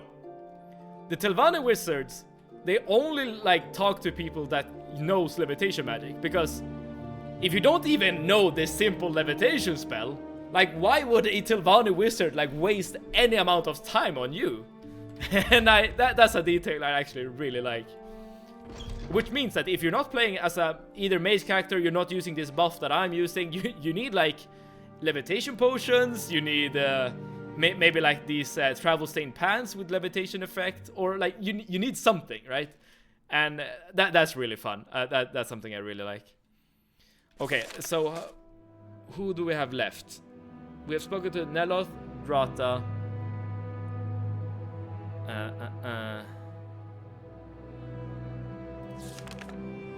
Tel Arun, Tel Voss, Tel Mora, and Tel Branora. Okay. Wait, we have been in Tel Voss. Wait. Give me a second. Tel Mora, Tel Branora, and Tel Naga, right in the center. Or maybe we need to take a boat. Can't you levitate like a normal person? Exactly. Okay, but given that we're close to Tel Arun, let's do this quest. So I kind of wanted to do Tel Arun last because this is the most dangerous one. This is in fact the only time we actually have to fight something or someone. It should be fine. We have the Amulet of Shadows, we're levitating, all that jazz. But the reason why I'm a bit scared is because this is a person that we're gonna fight who actually has access to ranged magic. So if he does spot us, he can actually fight us back. And not only that, he has two buddies with him, two Dremoras here. And they look very spooky. Do I know you? And as you can see, we don't have that much room to work with. But I know that you can like do something like this in order to do this. And also, we have 100% resistance to Magicka with our Savior side. So this should be free. But I'm just maybe I'm just overly nervous. Like maybe there's like nothing to worry about, but we'll see. Oh, getting stuck on stuff.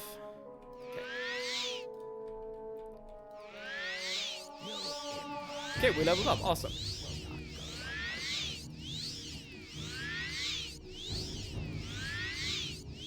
Okay, I'm not sure what kind of dance the Dremoras are doing, but this is working for me. Okay, we got him halfway there. Hopefully they can't reach me up here, because that would be really bad. I'm also gonna reapply the amulet just to be super safe here. Again, like if everything is working as intended, like this shouldn't be an issue whatsoever. Okay, they're standing just below me. I mean, imagine if my levitation spell is running out. I'm also wondering if I'm hitting Gothran or I'm hitting his servants here.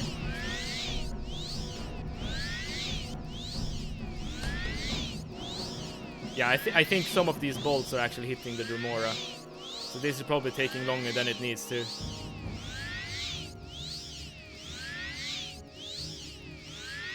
And probably some of the spells are being resisted, but yeah.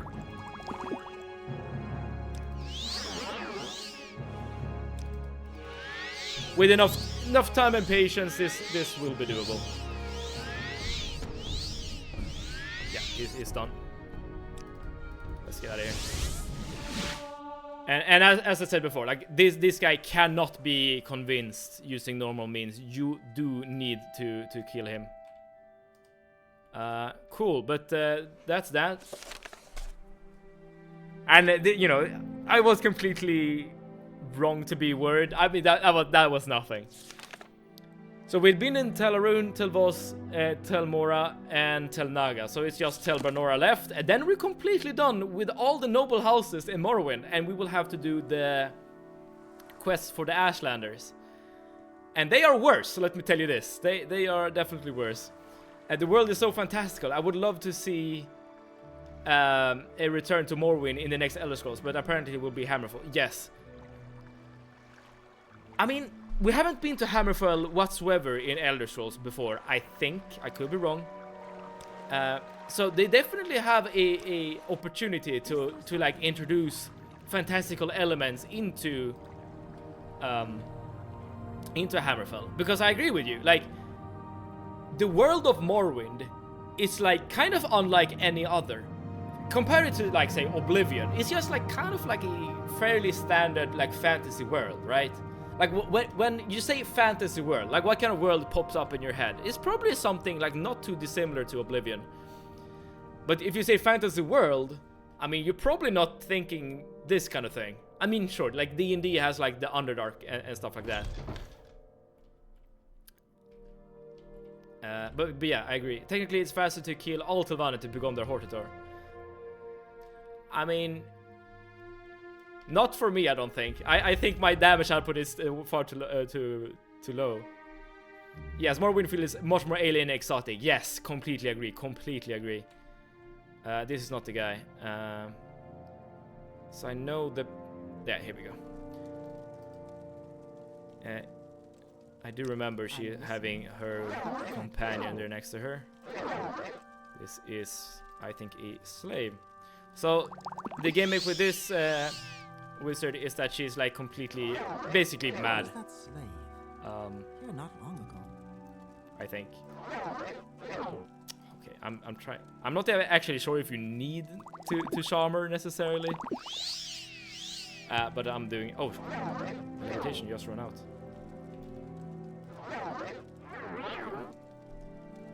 Hortator. Listen politely. Continue to listen politely. Listen politely. Okay, she's just blabbering. Okay. And she doesn't mind that I am Hortator. Perfect. That's all I needed. Thank you so much. I'm out of here. Where am I? Molag Mar. I don't want to be here. I want to reapply my flying buff, and then we just need to go back to Tel Voss, and we're completely done with the Telvanni. Go ahead. So yeah, we are getting closer to the end quite rapidly, because after we have been named Nervarine by all of these tribes and Hortator by all the houses, nothing stands in our way. Like, we will have everything we need still to beat the game. She doesn't mind because her mind doesn't. Again, a very poetic way of putting it, you know, but you're completely right. And this is why I say that Aryon is like one of the nicer Telvanni wizards to deal with. He doesn't really have like an eccentric trait to him. Well, I mean, that being said, the dude in Telfyr, I keep forgetting his name. He's really cool as well, even though he's a bit maybe a bit odd too. All right then. So right now I'm just... oh wait, I forgot. I still have my mark next to the door. I wasted a few seconds. Just gonna use the shadow shield in case there are any cliff racers, and there we go. And this part of the soundtrack is so damn epic. It's kind of a shame that I'm like just flying and everything you see is just the surrounding terrain being loaded in. Because if you're like actually traveling and like looking at the world and stuff, especially when you're playing with mods, and you hear this music come on, that's really cool. Okay, so his mushroom castle should pop up here, yes. Flying a hero pose, yes, doing something like this. Like, this is what our character is doing. I wouldn't call this heroic, necessarily.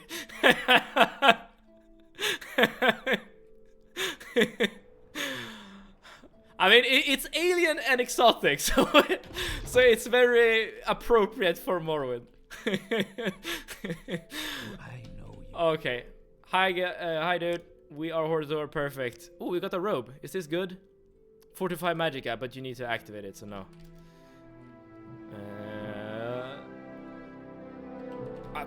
Come on, at me. There we go.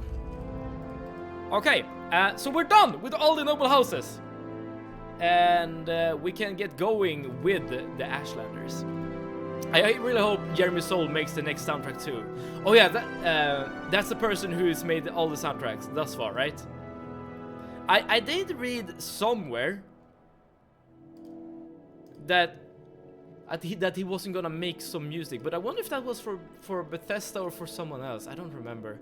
But yes, like the soundtrack in all of the Elder Scrolls game is amazing. Like Oblivion, Skyrim as well. So having like a super epic piece in Elder Scrolls 6 would be so awesome. I never tried it, but I wouldn't be faster to just kill Vivek, MacGyver, a Wraith Guard, and go for the tools and heart. I think I know what you mean here, you know. And you are right in a manner of speaking. So you can just kill Vivek, get the item that you need from him instead of him giving it to you, which is the normal way if you just do the quest properly. But the thing is, the item that you need to wear is called the Wraith Guard. It actually damages you. So you need to do something with it in order to actually use it. And you can actually take the gauntlet to the Dwemer we met in Telfyr, and he'll fix it for you. But the issue with that plan there, you know, is that you need 20 reputation in order to... Okay, I already have 20 reputation. Maybe it's more than 20 reputation. I could be wrong.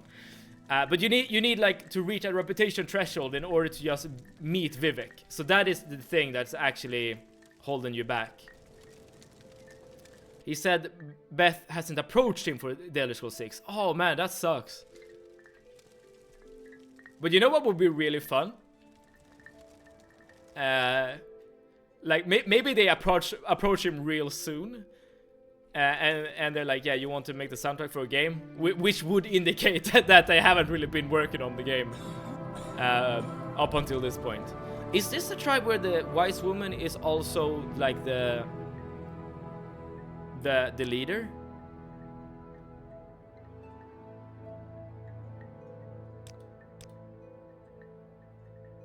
Okay, who is your Gulakhan?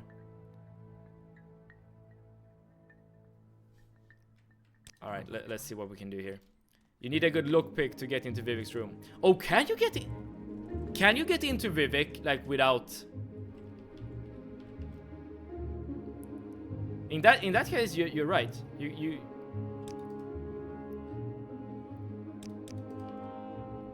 Wait, let's see here. Neverwin prophecies.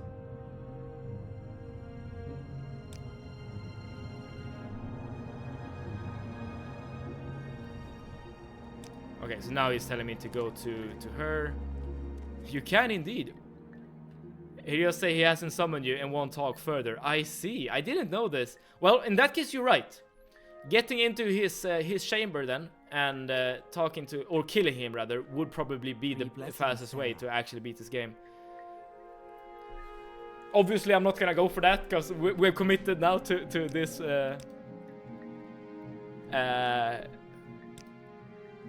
to this playthrough, or this method, I guess.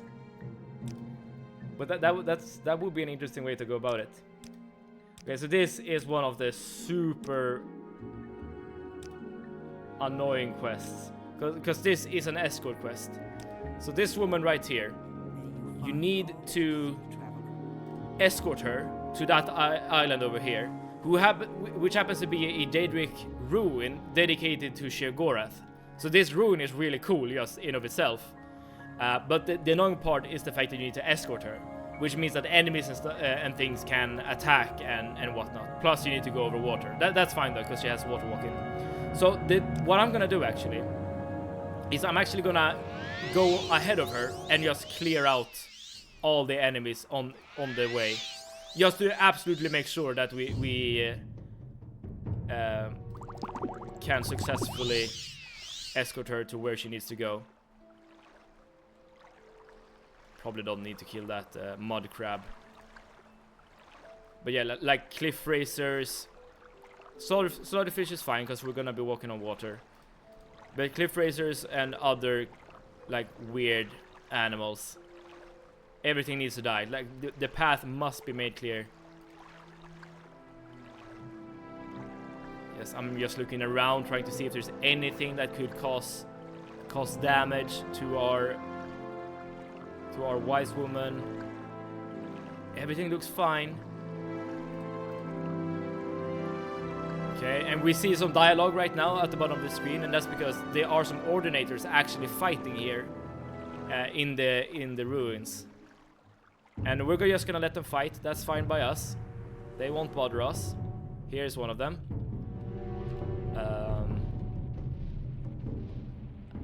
And this is actually quite interesting because it's very seldom that you see people fight, like just randomly out in the world. That's way more common in Skyrim and Oblivion. One criticism I have against Morrowind, but it's kind of understandable why it is the way it is that the world is very static. There's no like people having their their like schedules or whatever like they do in Morrowind, or rather in Skyrim and Oblivion. And even if the schedules is annoying to a certain extent, because you never know where an NPC will be located, it does make the world seem at least a bit more inhabited. Okay, so this Ordinator's won his fight. That's good. Again, I'm just looking around. Here we have another person. That should be fine, though. This Nick Sound is dead. Okay, we have some rats.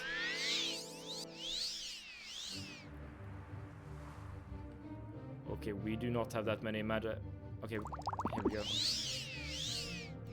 Okay, we probably need to craft some mana potions soon, but I think we should be good to clear out this place with what we got. Otherwise, that would be really embarrassing. And also, a fun fact about this game is that you can actually stack consumables. So the way mana potions work in this game is that they regenerate your mana over time, or magicka as it's called in this game. But the more potions you drink, the faster your magicka will regenerate. And this also works with other effects.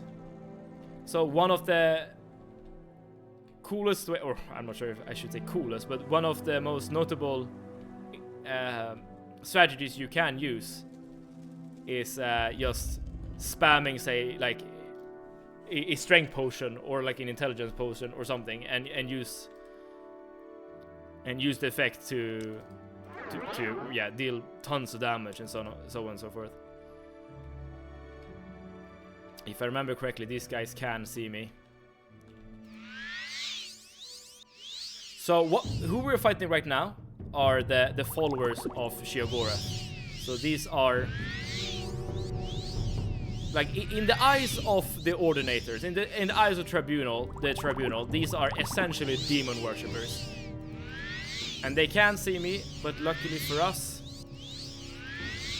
they do not have the ability to cast spells or use any ranged attacks. So this should just be free kills for us. You know, given... Oh crap, I forgot, we have leveled up. If I'm actually getting skill points, this is basically me wasting attribute points in a way, I think. Because these skill points that I'm getting right now, they won't actually contribute to my next level up. I think, I could be wrong. But yeah, I completely forgot about us leveling up. But that's fine. We need to recharge our Amulet of Shadows in the not too distant future. So that's fine. We can level up at the same time. And it's not like we necessarily need the levels, right? We can just do this. I think we're good on money, so I'm just gonna grab the magic items and move on with my life. Okay, let's see here. I know that there are more rooms. Okay, they are fighting, and again, this is an Ordinator fighting the other guy. I'm just gonna let them do their thing, and I'm just gonna keep clearing out the place of enemies. Heads up, Vermintide 2 is free on Steam right now. Oh, cool! I didn't know that. I already own Vermintide myself. It's a game I actually really enjoy.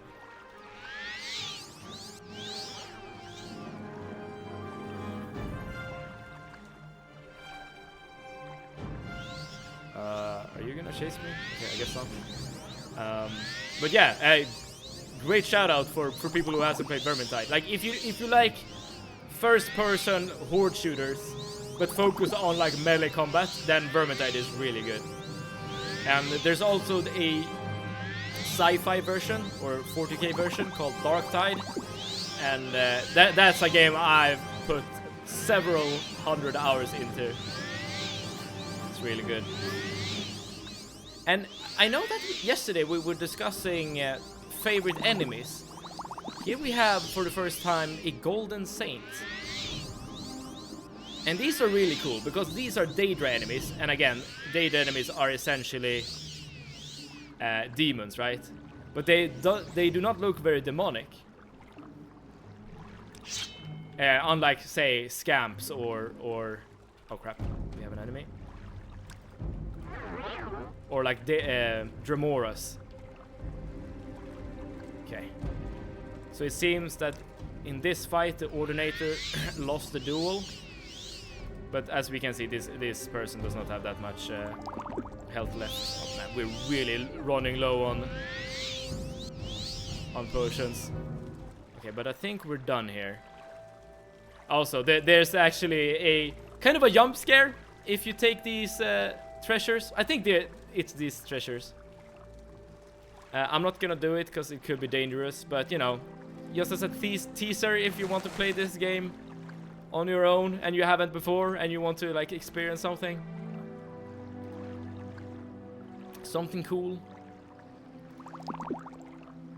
Okay, so the person we're escorting, she needs to get into this chamber, so we don't need to kill any more enemies at this point. What we need to do is, however, get permission in order for the... Also, I haven't actually explained why we're doing this. The reason why we are escorting the wise woman here is because they need to find another safe place where they can reside. And they're like, okay, maybe this Daedric Shrine is a safe place. But if we get the permission from the dwellers here, then we should be good. So this is the person who is running the show. I'm just gonna charm her. And I don't know why these people are not attacking me, given that every other follower of Sheogorath has. But it is what it is. Okay, invitation.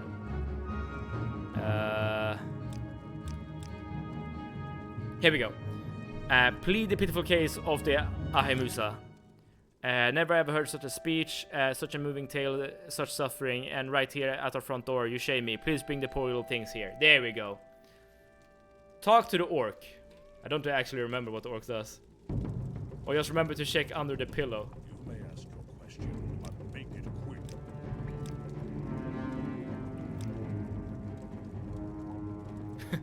He's trained. Ragrusob is a Khajiit, and that's why he's meowing like this. He's a Khajiit. Yeah, you have a you have a beautiful tail. There we go. He likes us. And you said check under the pillow. Are they gonna attack me if I...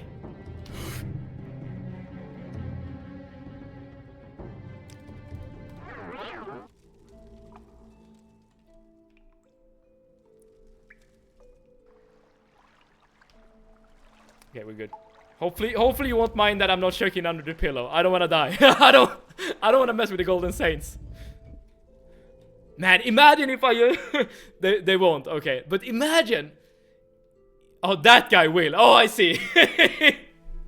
Imagine if I just, you know, messed about with the bedrolls and all of a sudden a Golden Saint just stabbed me in the ass and ended the run right there and then. Oh, that would have been such a shame. Okay, but I think we're good to go. Now we just need to talk to her and escort her all the way here. And given that we have killed all the enemies, everything should be completely fine. Unless, of course, I've missed something and everything could just end up crumbling all around us. We'll see, we'll see. Oh, the Daedryment, not the orc. Ah, I see. Oh, are we talking about the scamp that was like in the middle of their little party there? Oh, I don't actually have any more charges of the Amulet of Shadows. But I don't want to recharge it right now because if I do, enemies might respawn.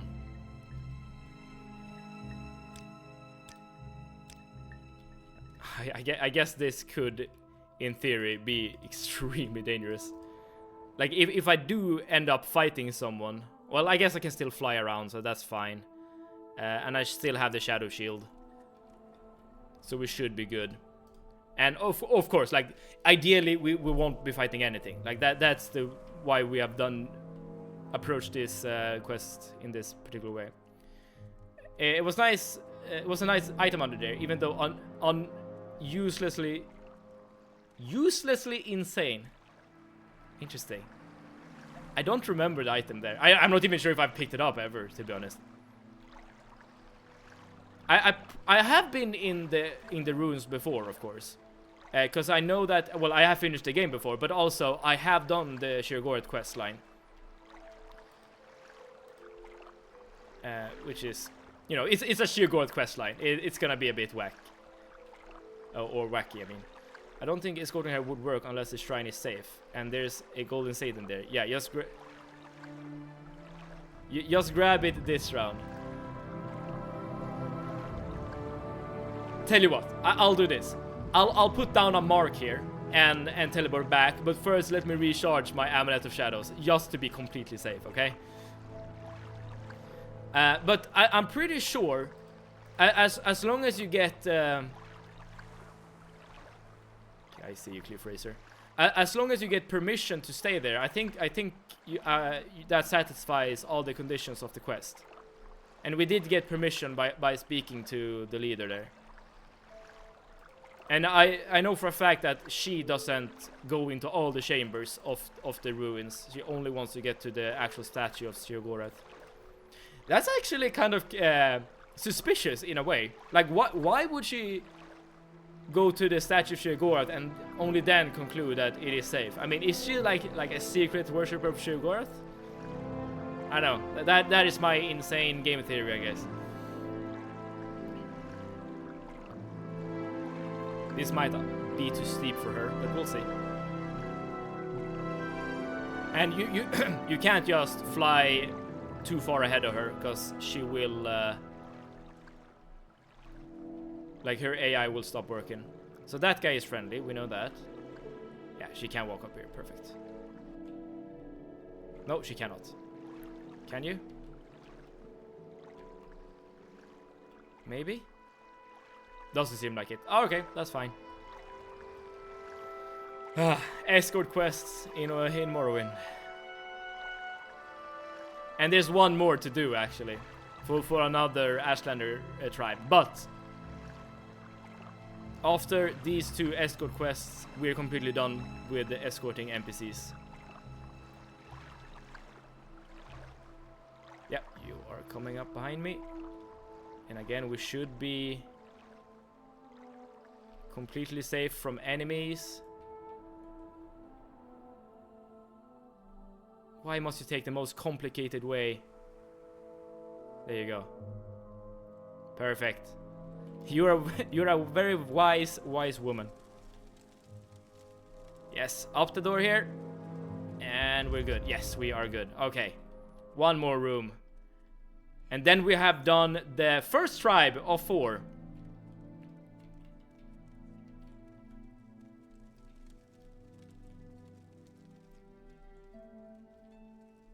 And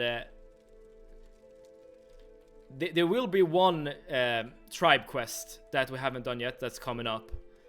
That absolutely could be the run killer. There's one... Thank you. There we go. There's one fight, or like a couple of fights actually, that I've been dreading up to this point. This is why I make fortified speed on touch spells. Oh, that's clever. Oh, that's smart. Why haven't I thought about that? Oh, that's really good.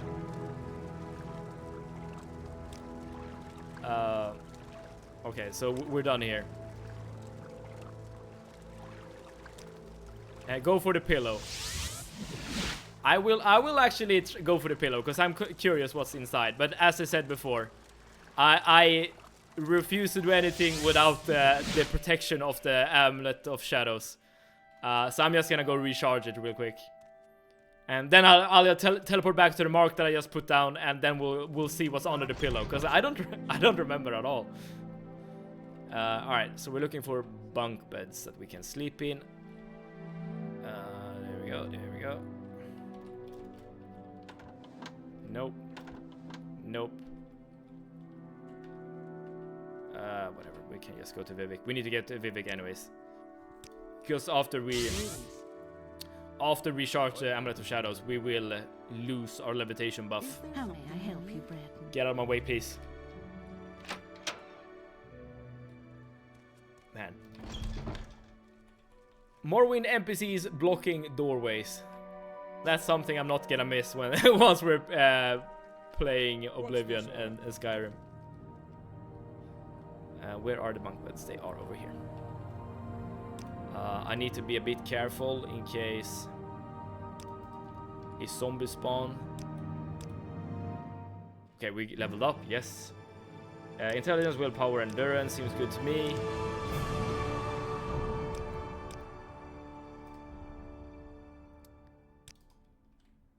Let's just rest a couple of times to recharge the Amulet of Shadows.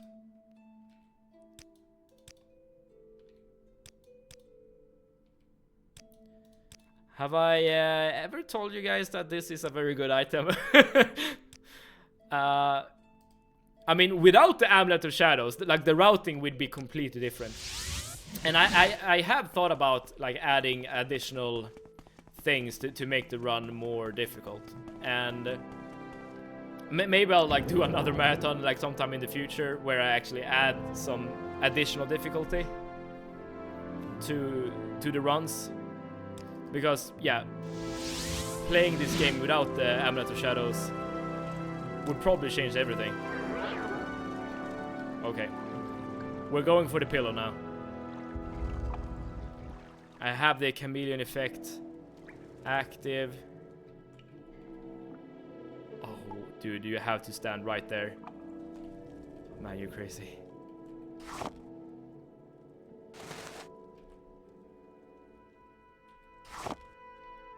Okay, let's get... I'm gonna look at the item soon. I'm just gonna get out of here.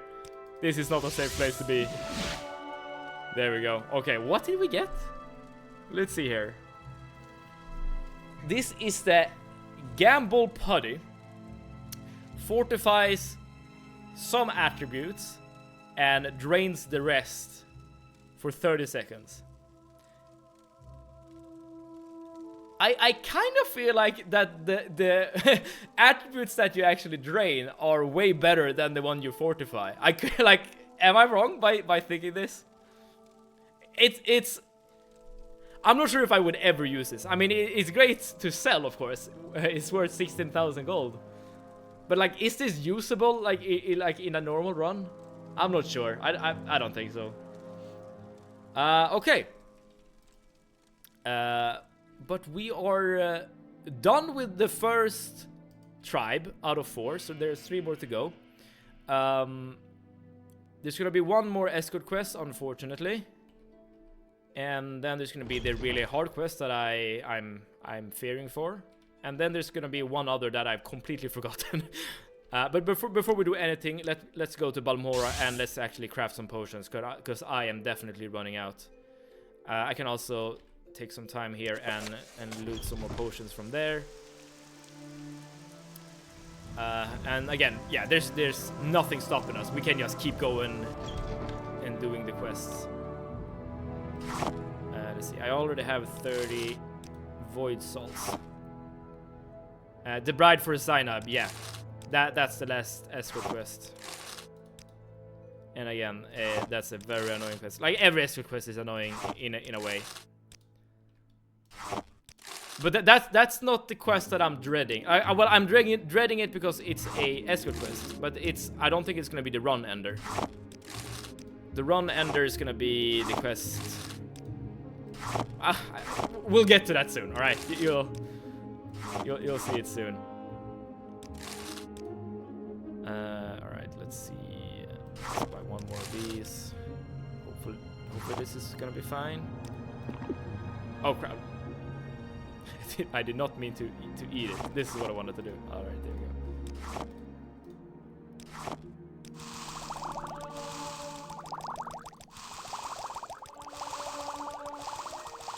Also gives us some nice level up experience doing this.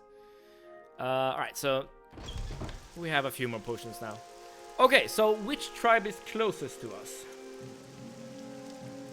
We have already done Ursulaku camp. Wait, aren't it?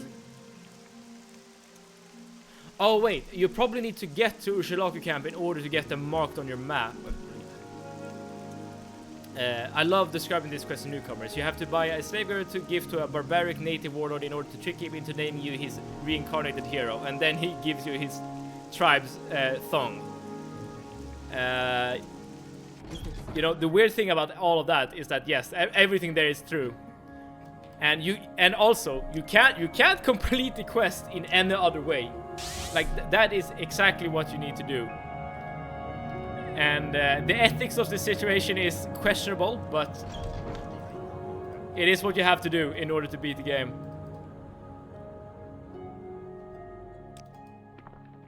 And it is a wild quest. Especially putting it that way.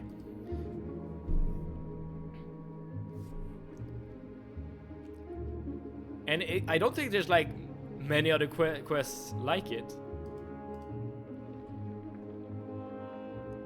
I'm just gonna use invisibility just in case. Okay, so what I'm doing now is I'm flying to the Ursulaku camp and I'm gonna talk to the wise woman there just to unlock the locations of the other tribes. Because I'm pretty sure there's gonna be a tribe like around these parts. Oh, here we have the ghost fence.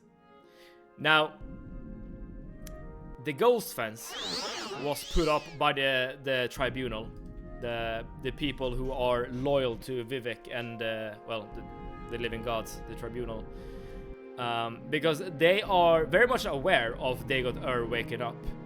And they know that he's like in the middle of the Red Mountain doing his thing, but they can't really do anything about it.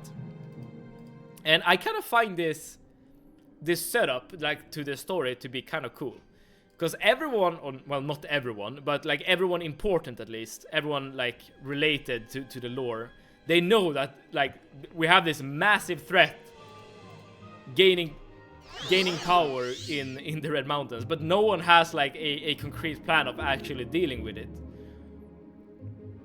Because he is threatening the mortality of the living gods by just being there, and the Blightstorm is causing all manner of issues for the Dunmer people. But yeah, they need Nerevar or Nerevarine in order to deal with this. And luckily for them, here I am, I guess. Or we.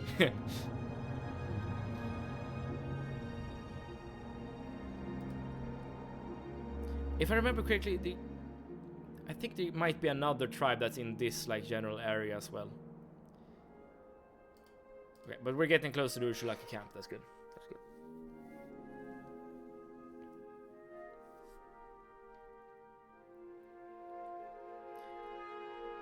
And now that we have leveled up to level 4, there might be some more dangerous enemies lurking around the world.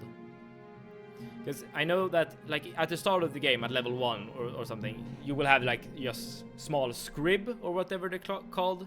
Like, they're like, very non-hostile, like, bug things. Just prowling the world. And then later on, you will get, like what are called, like, Nyx hounds and stuff like that. Let's see here.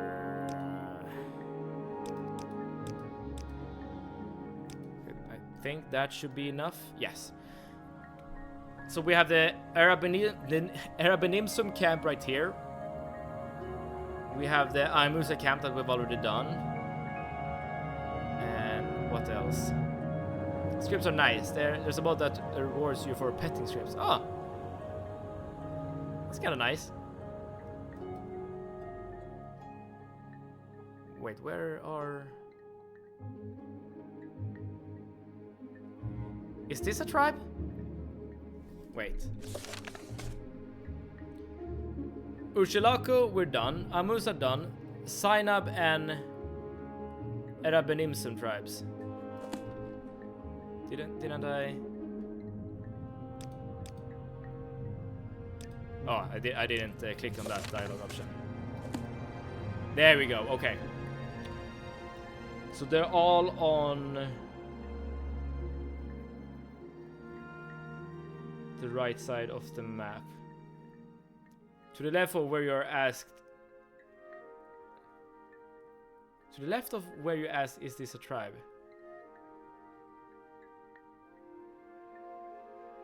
Are you talking about this place?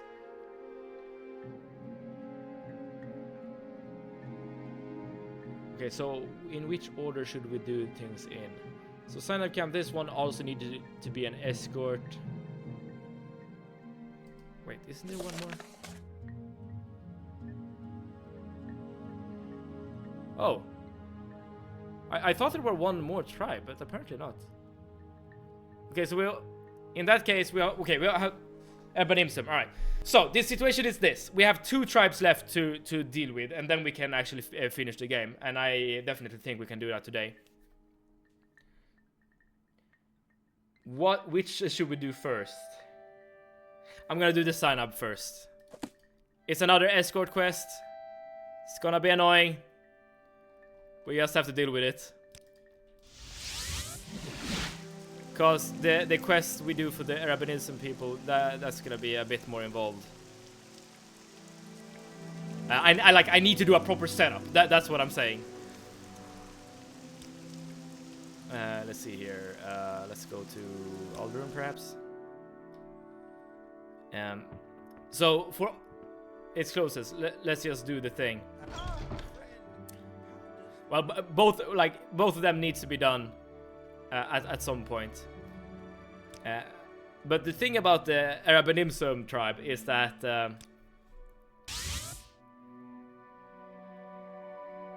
wait, I can just do this. What am I thinking? Wrong way. This is where I want to go. No, this is not where I want to go. There we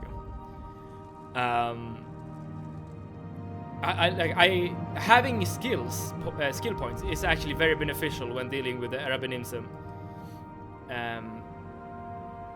Because that reduces the risk of failure. I'll say this. I won't be able to use magic in order to beat that quest. And there will be fighting. Let's just equip Shadow Shield and just fly past these enemies. I know Velo wouldn't be happy me flying past cliff racers, but this is faster and doesn't use up much resources.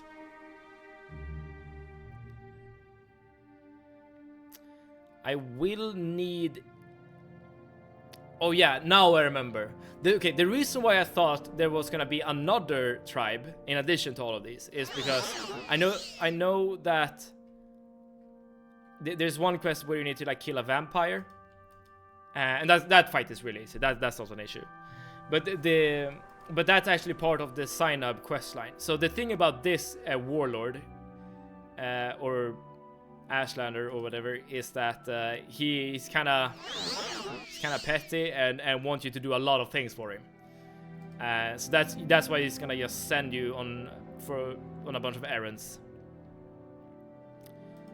One of which is getting him a bride. But I think he's first gonna send us on a kill quest. Alright.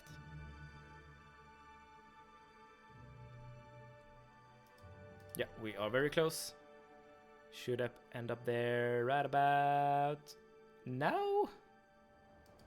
Maybe? Also, all of these Nick sounds that we're passing by, they need to be dealt with as well.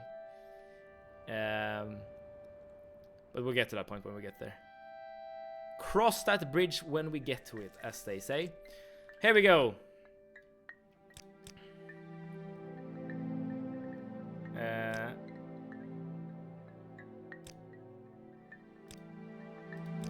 Okay, there we go. So the first quest he gives us is to kill Calvario, a vampire, in the Nerano ancestral tomb.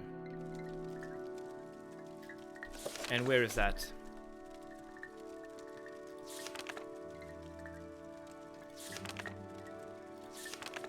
Go west from our camp until you reach the mountains, then turn north, follow the mountains, keep them on your left. When you pass the ruins of this place, keep your eyes to the east, looking for an entrance flanked by 2 trees.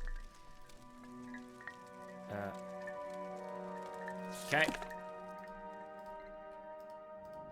Go to the west, to the mountains. And then north until you get to some ruins. Okay, here we have the mountains, perfect. We're going north. And here are the ruins. And now we need to look to the east for 2 trees that should flank the entrance. You know, sometimes reading is good playing Morrowind, or well, very often reading is good playing Morrowind. This is probably it. I should probably do it more often. That way I wouldn't be so confused when I get confused. Yes, the Nerano Ancestral Tomb. Perfect, perfect. Amulet of Shadows, fully charged. Let's do this. So there's a bunch of enemies here. I don't need to worry about any of them. Oh, damn. This one's... Oh, damn, that was a ghost! Woo! Okay, I got poisoned. Less than ideal, let's say. And I got scared by a skeleton. Okay, I can offset the poison with health potions. Okay, here's the vampire in question. Okay, alright, so being poisoned, not the best when doing a deathless run. However, where did you go? The damage is very much the... Well, it's basically nothing. And it's a good thing that we are using absorb health. For the first time, we're actually getting some use out of like the absorb health part. I just see colors. Like, what's happening?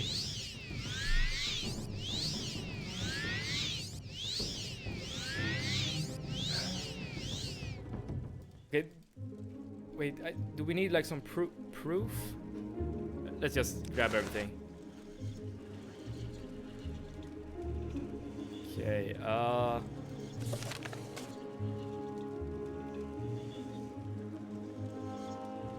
okay, so I don't need like any proof or anything. Makes sense. I guess we just do this and head out. Well, you're not dead. That's something. That is something. But now I need to be careful and keep drinking potions.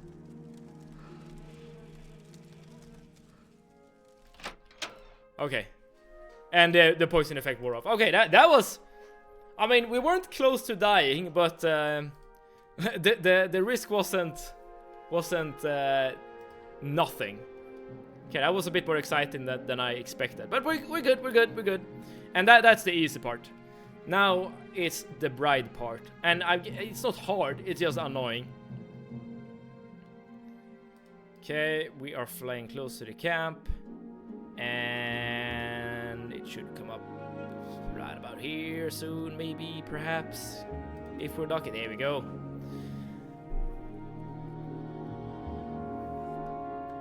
We might need to do some shopping for clothes.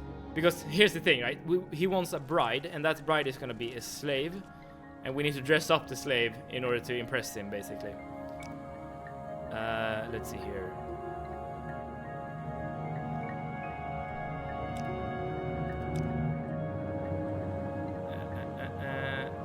Okay. First we need to... Okay, so the plan to actually trick him will come from the wise woman. Here we go. So, because Crusade wants a Telvanni bride, and we have already dealt with the Telvanni, we know that they are peculiar. And like a Telvanni wizard would probably not like want to be bound to the whims of an Ashlander. Alright, but she gives us the idea of actually purchasing a slave, and we can do that in Telmora, if I remember correctly. So let's head there. Let's also equip the Shadow Shield. There we go. In case we run into some nasties. Alright, should be good. So the annoying part here, right, is that we need to escort the bride from Telmora, which is all the way over here, to the sign-up camp. That's gonna take a second. And we're still dealing with Morrowind escort AI. So they're gonna be kind of slow, they're gonna get stuck on things, and stuff like that. But this needs to be done. This is unavoidable. But, you know, there is light at the end of the tunnel, which is that this is the very last escort quest in the entire main story. And after that, we still have one more clan quest to deal with, and that goes by really quickly. It's really dangerous, but it's really quick. And after that, we are completely done. Or rather, we need to kill Deathless, but that's actually, weirdly enough, the easiest thing to do.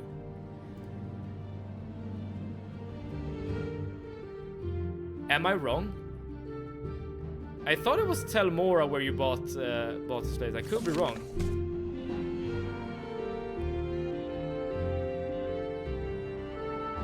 Several in Maine. Telaroon. I am sorry, everyone. It's over there. Oh well.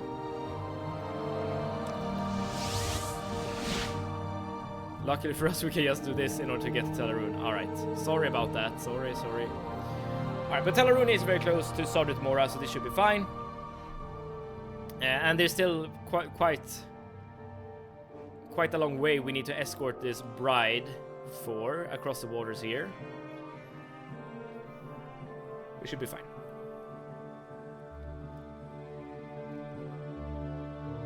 If I'm gonna lose the run at some point, I don't want it to be here.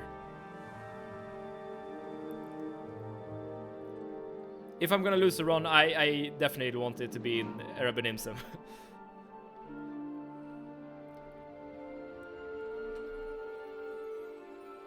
Okay. Where is the entrance to the slave camp? Is it? I think we can just travel through here, yes. Yes, okay, here we are. So we just wait,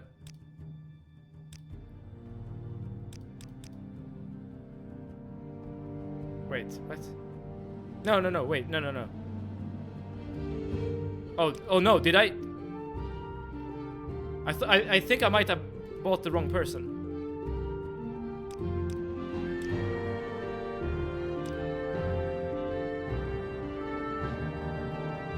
Oh, okay, okay. Yeah, okay, so I accidentally bought some people. I'm sorry about that. Okay, so I need an exclusive shirt, skirt, and shoes. What do I have? Shirt, shoes, but not skirt. I have pants. Okay. But there should be clothier here. No, apothecary, that's not what I'm looking for. Smith, pot and plaster. Maybe this trader have a skirt. What do you want? Do you have an exquisite skirt?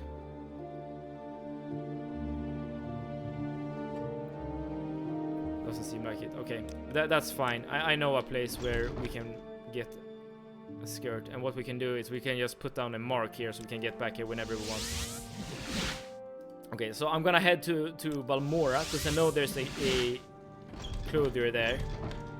And I think they sell like all manner of clothing, wrong way. I did not mean to go here, including exquisite stuff.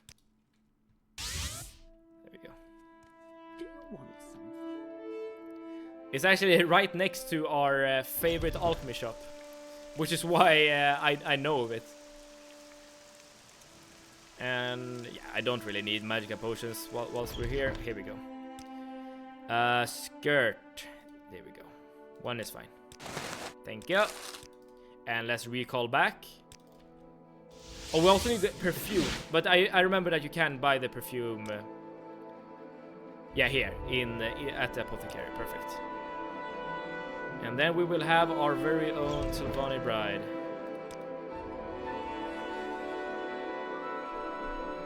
Sylvani bug musk. Perfect. And this is actually treated as a potion. Okay, so when you drink the perfume, you will actually be easier to talk to, I guess. All right, something special. I will buy her off you. Cool. Hello there.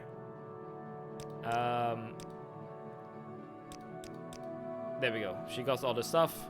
Let's travel together. Okay, everyone. Buckle up, because we're gonna do some escorting quest. Oh, escort questing. There you go. Keep running towards me. And we're gonna go all the way over there to the sign-up camp. And this time around, I have not cleared out all the enemies in the way, so we'll have to do that as we pass enemies. And not only that, annoyingly, she does not have water walking like the wise woman that we escorted earlier. Oh man, don't do that. That's gonna get you killed, okay? No, please don't do that. But yes, so this escort is actually quite involved in that way. However, those of you who were with us at the very first episodes should remember. Oh man, hopefully I'm not making a fool out of myself, but because I'm pretty sure I did make a spell for this very occasion. Oh no, there we go, escort.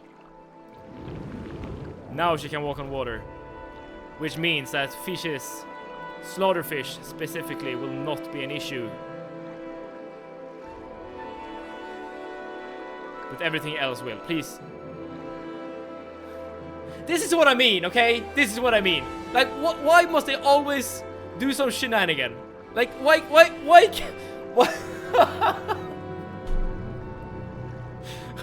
why can't the Morrowind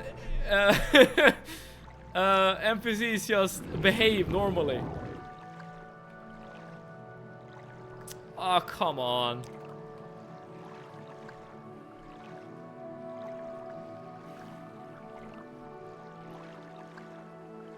Well, I'm having a great time. That's all that matters.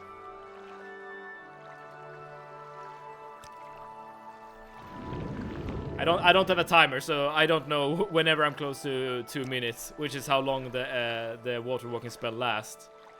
So I'll need to reapply it here and there.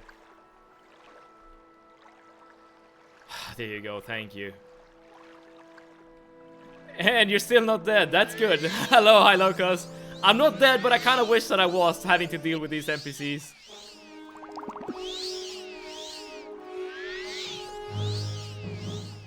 I thought for a second I hit her. Oh, that would be such a shame. Okay, alright, you're still with us. Alright, good. Alright, please. Okay. Yeah, hi Logos, we are oh man, that shadow looks really cool. We are escorting Tilvani brides to Ashlanders, which means that we need to babysit her, give her water walking. There we go, and kill all enemies we come across. And in the meantime, she has a tendency to do weird stuff.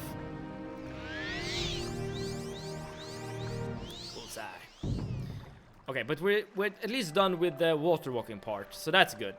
Now we just need to traverse on land. And Netches I know are passive, so this guy is a friend. That's good. And I need to move a bit slowly, so that she can catch up. That's fine. Kinda need to have a good idea of what's to come as well. So I kind of want to like fly a bit above her, just to like have a place to look out from. This is that just is a scrib. Good, so that's fine. That's also a friend. Okay. Yeah, we.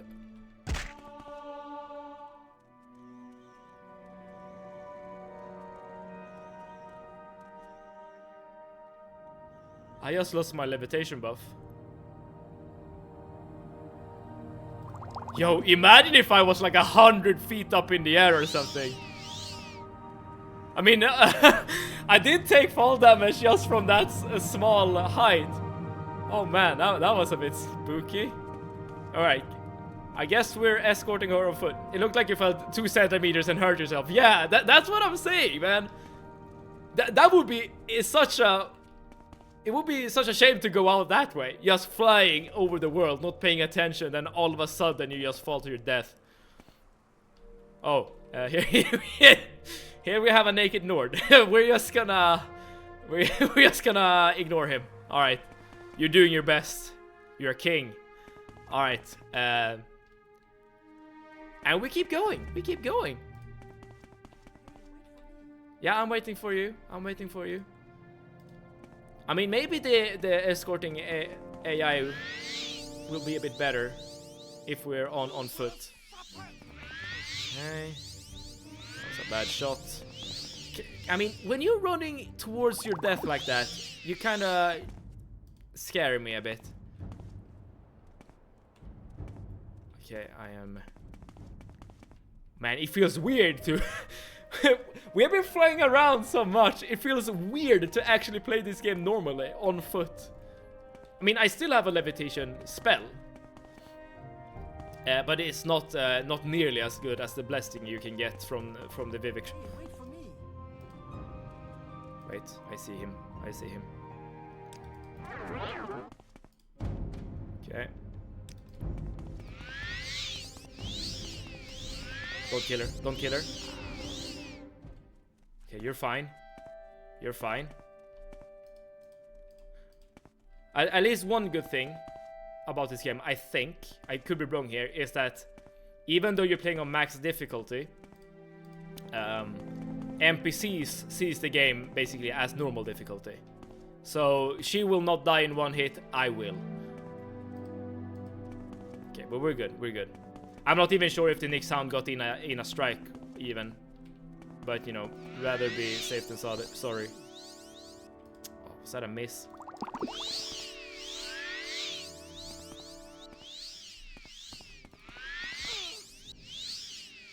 Dude.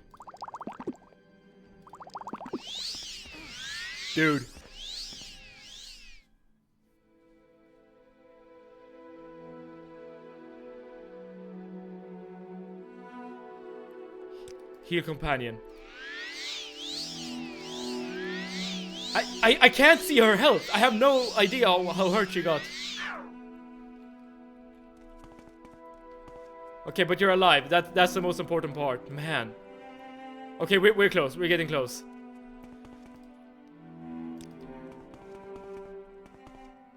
Oh, I don't wanna lose the game like this. Okay, no more enemies, please.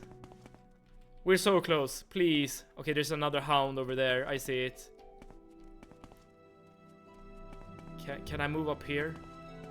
So if she dies, it's also game over. Yes, because if she dies, I can't complete this quest, and if I can't complete this quest, yeah, the run is over. Okay, the rat is dead. That's good. Okay, I see the hounds, but that should be okay. So just over this ridge here, and we should be golden. Yeah, I'm waiting for you. Don't worry, don't worry. The hound is over there. I see another rat. Let me just pop another potion real quick. Oh, I hit some invisible terrain, I think. Okay, rat is dead. You're still with me. Oh, I'm so close. Okay, another hound is there. Hopefully we can avoid it. Oh, we're so close. Last escort quest. Second to last Ashlander quest. Yeah, I'm waiting for you. Don't worry.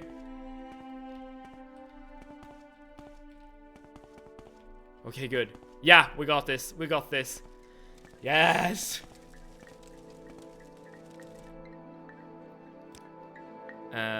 I think, yeah, she thinks she will be very happy. Perfect. And are you happy? Yes.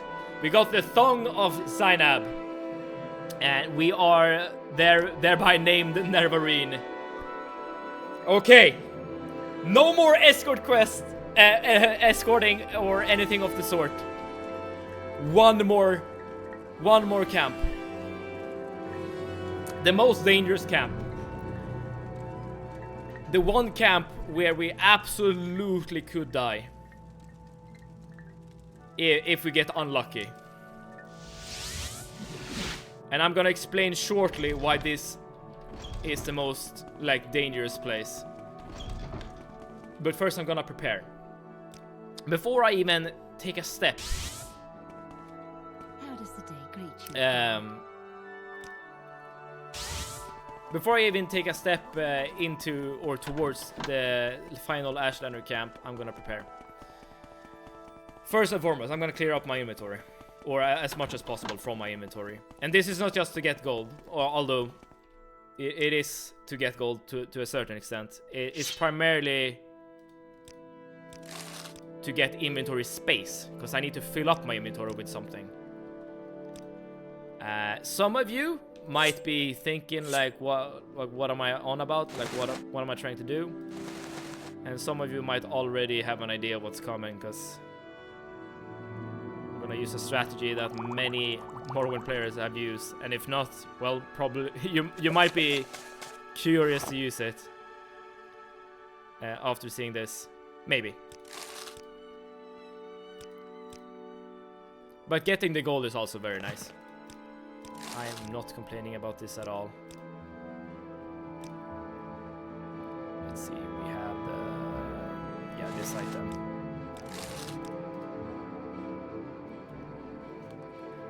I don't remember if you need the Hortator and Nervarine items on your inventory. Maybe you do, but in that case I can just come back here later. Yes, I'm listening.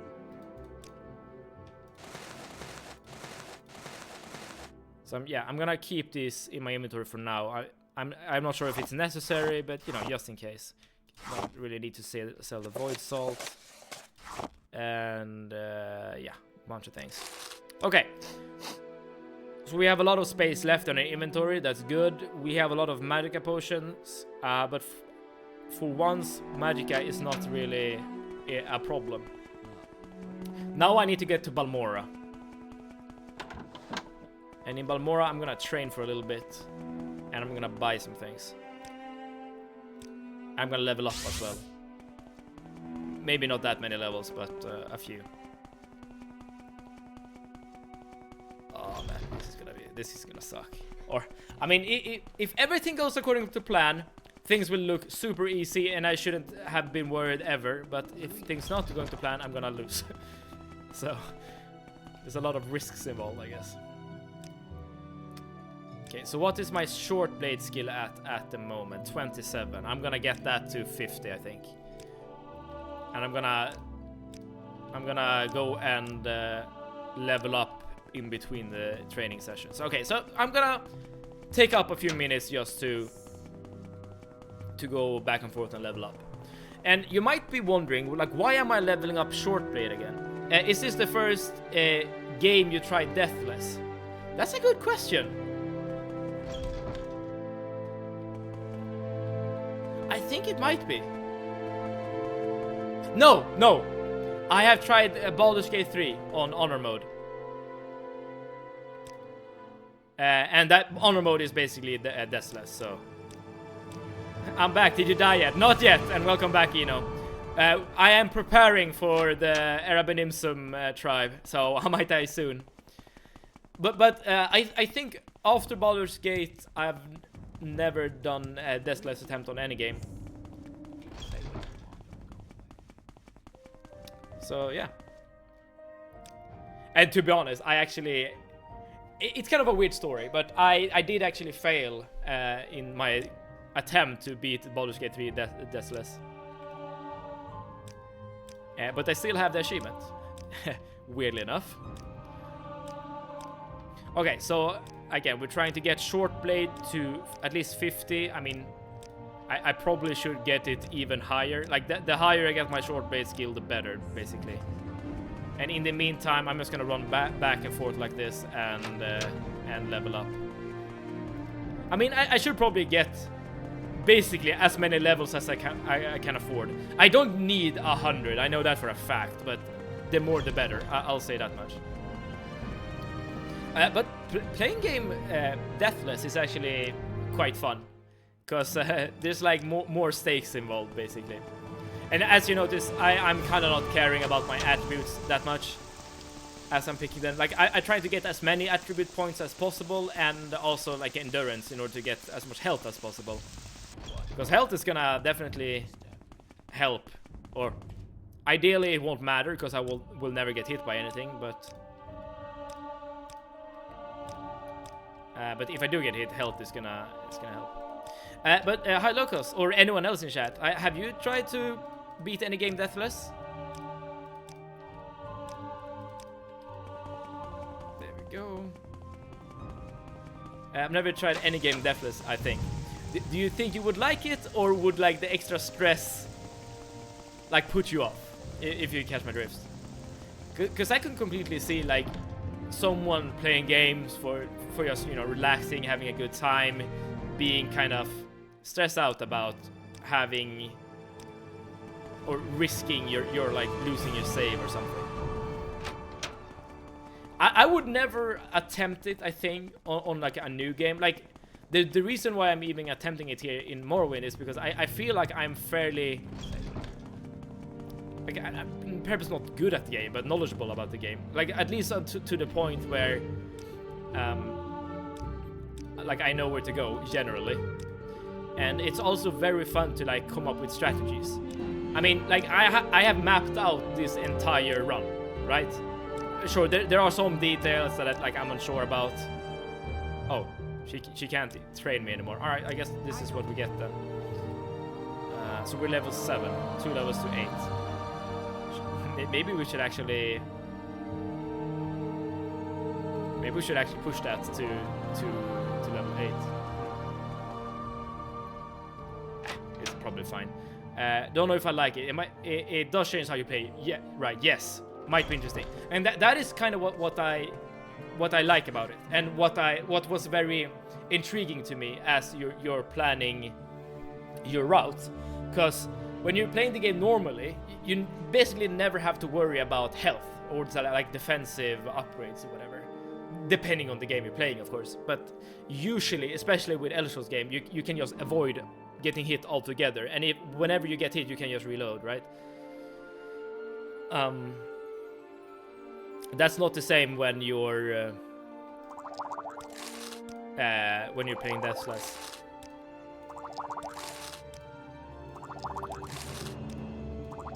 Because then you really need to like take survivability into account, which is why, of course, I'm playing with the Amulet of Shadows. And to be fair, I did also use the Amulet of Shadows when I played this game casually.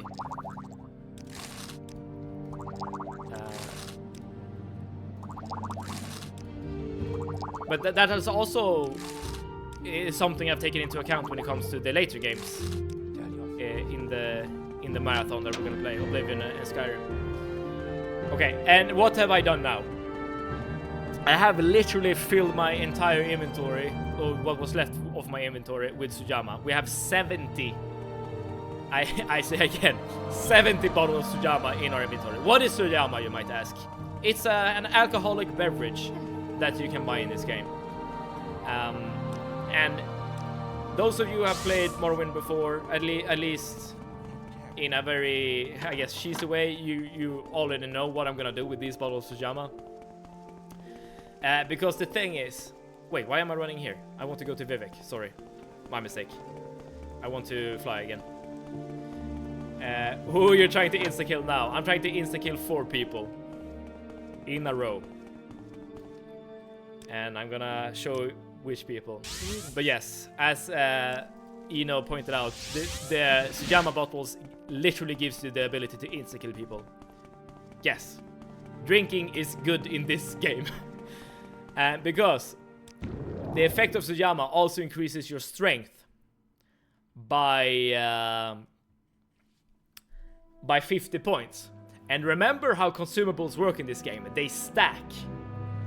So 1 bottle of Sujamma, 50 points of strength. 2 bottles of Sujamma, 100 points. 150, 200, 250, 300, etc. There have been some guys. Yes, there have been some guys. And you might be wondering, like, why even bother? I have killed every enemy in this game so far with my damage spell right here. Absorb health, 20 to 21 points on target. Like, why do I need to insta-kill these guys? I will show you. And I mean, the short answer is... Oh, I'm flying too far. The short answer is the Amulet of Shadows won't work here. They will see me. And I won't be able to avoid their attacks. Okay, the reason why I'm going here is because I'm gonna travel to Solid Mora, and from here I'm gonna fly.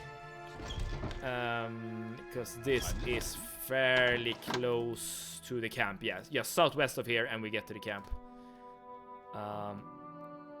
I mean, I am gonna still use the Amulet of Shadows, but like it won't work. At least not when I was strategizing and coming up with this run. But it's easier to show you guys when we get close to the camp. Like, what's the actual issue that we're solving here with the Sujamma. And this is the entire reason why I even have Short Blade and Conjuration as my skills. Technically, I don't need either of those skills. I can just go to a trainer and get them. But, you know, having them at the start of the game will be beneficial, especially since I don't really have any use for any other skills. And also, I get level ups as I'm training, and getting level up is good when you do my run, at least. Like, I do not get optimal levels, but I don't really need optimal levels. I just need levels.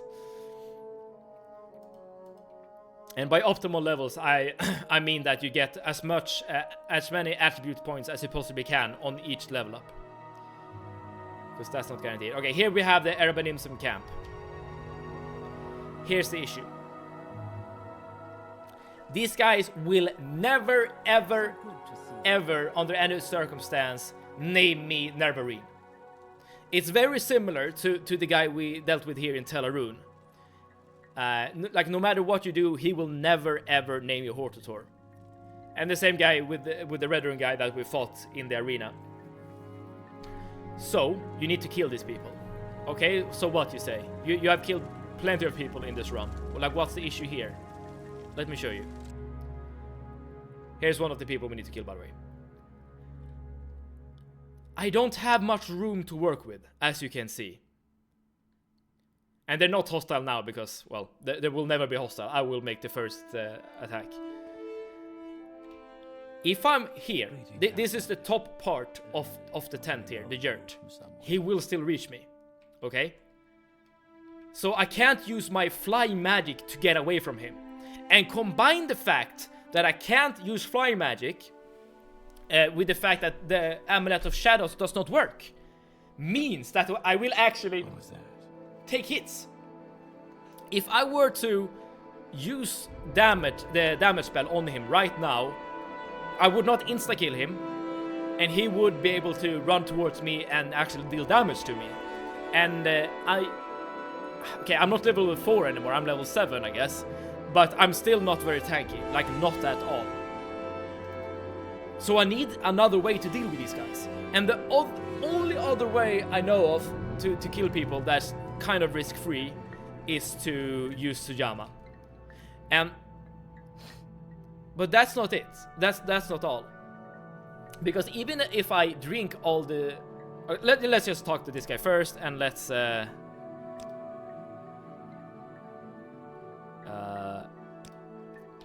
let's see here. Okay. They don't like me, go away, they say. Let's talk to the wise woman and see what she has to say.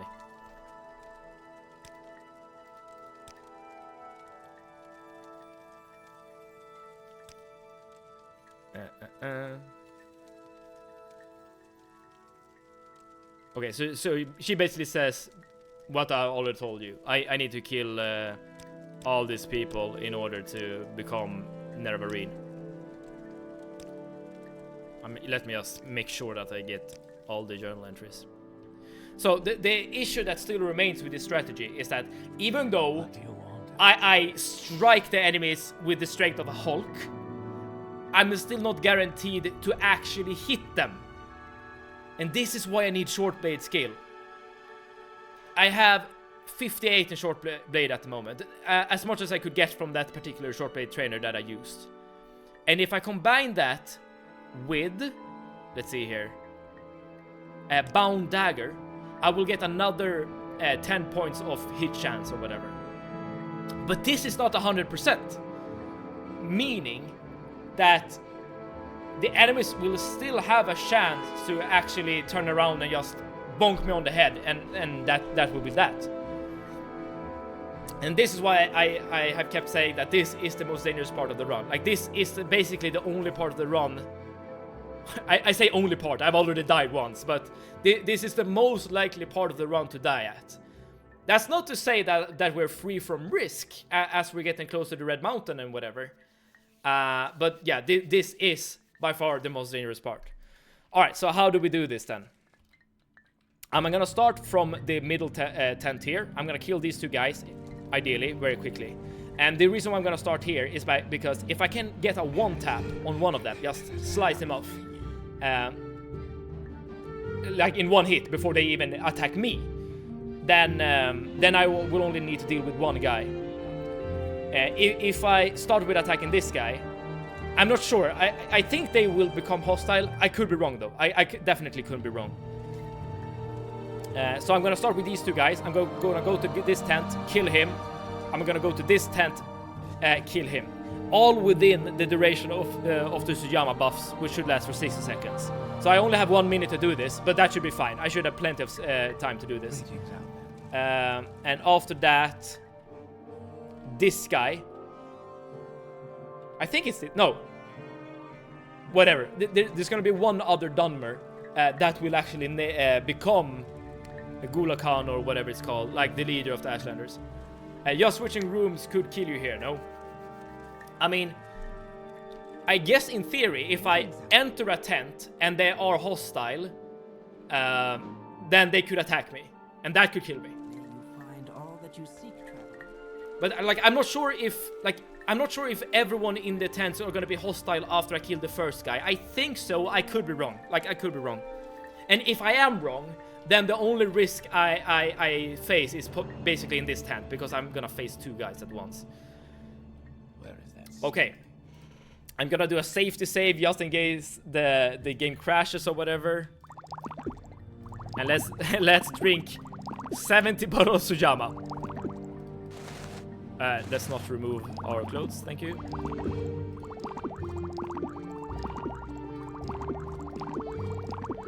Yeah, so I'm gonna consume a lot of beverages here. Just drinking these potions is gonna take a while.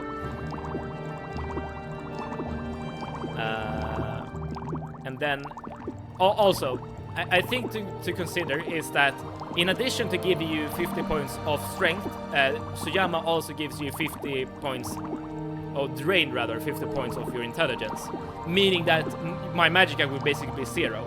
However, I don't have to worry about that because intelligence drain is thought of as, or rather coded as, a magic effect in this game.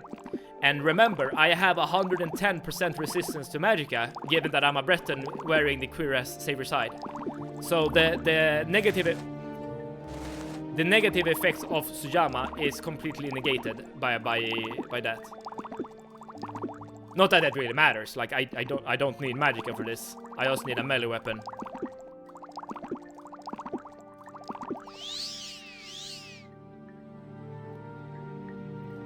Now, look at this screen. Like what are we witnessing at the moment?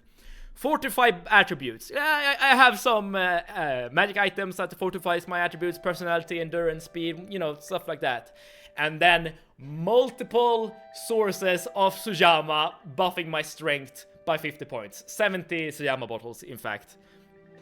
How long do you have? 60 seconds. 60 seconds to do this. And with these many Sujama bottles, my strength is now 3,570, and I have a carry weight of almost 18,000 units. Now, the last thing I need to do is click Bound Dagger. Okay, test again. Where is that snake? Because now I have a dagger in my hand. Now I have a melee weapon. And the reason why I want the Bound Dagger is because this fortifies short blade by 10 points, giving me effectively 68 short blade skill. The last thing I'm gonna do is activate Amulet of Shadows. Okay, as long as I pause the game like this, time won't pass. So at this point, I might have like 50 seconds left. So I'm just gonna take a deep breath. I'm gonna hope for the best, and then I'm gonna just left click these guys. And hopefully RNG will be on my side, and I will maybe not kill them in my first swing, but like in a few swings, right? And if I don't, I die. and it's game over. So, my friends, let's do this. Whew.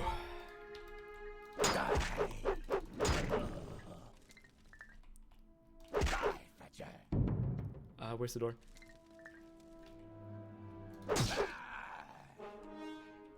It's done. Now that didn't look that hard, because it wasn't. And we were lucky. They were not hostile in the other tents. Smooth, yes. They were not hostile in the other tents. So that really saved our ass. But yeah. That looked easy. It was easy. But that could have been the end. I promise you. Okay, who do we need to talk to now? I need to talk to Ashu Ahe. Oh man, my heart is pounding. Like, it looked so easy. It was so easy, but man, I was scared. Like, we have played this game for like 3 streams at the moment, right? It would be such a shame to lose everything. Oh, and now of course I'm over encumbered because I'm carrying all their stuff. Right, so what we need to do now is get to another guy. The fact that they weren't hostile was so... Wait, are you an enemy? What was that? Huh, I just heard combat music. Yeah. I thought this was their pet or something.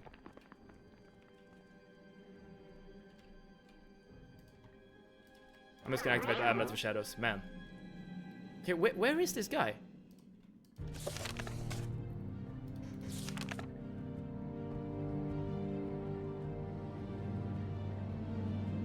Oh, Han Amu. Han Amu. That's the name of the guy. Han Amu.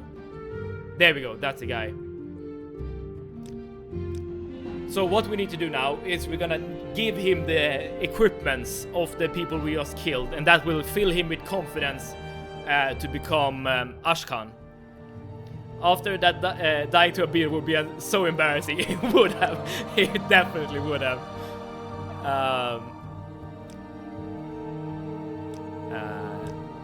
So as you see, I just keep giving him items. I promise that Ashkan, I will do my best to amend the dark reputation of this tribe. And as for the first action of Chief, I now name you Erbadimsum Nervarine, champion of the Erbadimsum and protector of the people. You must also go to the wise woman and get from her this thing, an enchanted heirloom of our tribe. What was that? Yes, my Ashkan.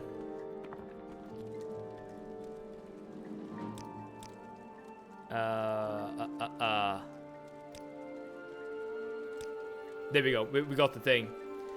My friends, that means that we have done every single quest for the noble houses of Morrowind. We've done every single quest for the Ashlander tribes, which means that there's nothing left.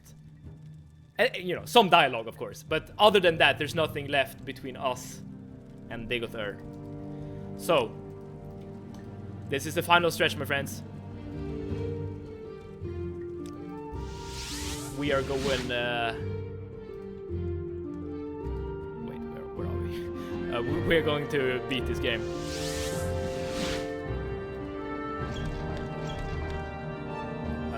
If I remember correctly, I need to go to Nebane Miesa.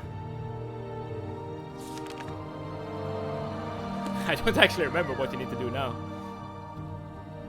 I think so. Wait, before I actually start traveling, where do I actually need to go?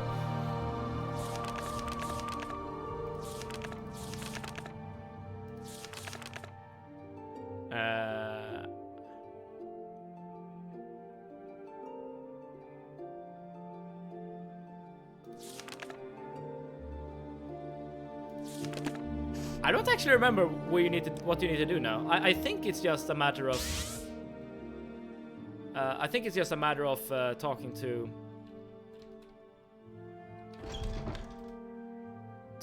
the people in Ushilaku camp. I'm gonna head there. Like if anyone in chat knows anything other than that, please let me know. But I'm just gonna go for it. That's a weird looking shadow right there.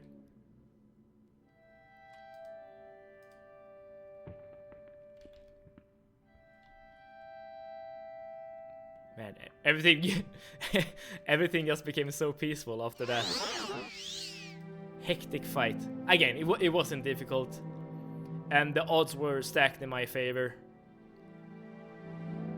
But you know, just knowing that there's a possibility of dying and you will lose all of your progress, you know, that possibility alone was kind of nerve-wracking. Okay, I'm using the shadow shield in order to remain invisible, meaning that these cliff racers will not chase me, even though I am flying by them very closely.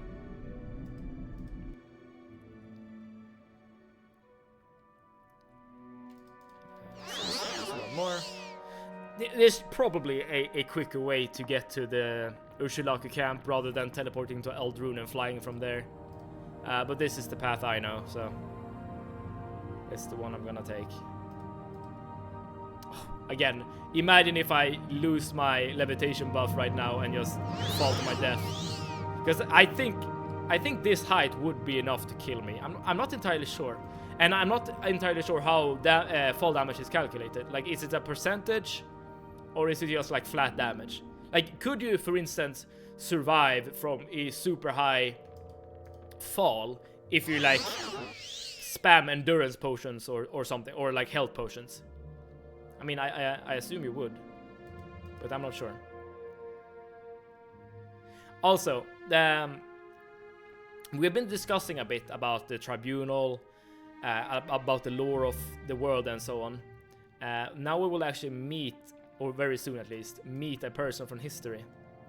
Because after this, after we have succeeded on the 4th and 5th trials to become Nerevar Reborn, well, someone who knows Nerevar will take notice and ask what's up. Here we are. You have been named Redran Hortator, Hlalu Hortator, and Telvanni Hortator, and you have passed the 5th trial. Now you must be named. Wait.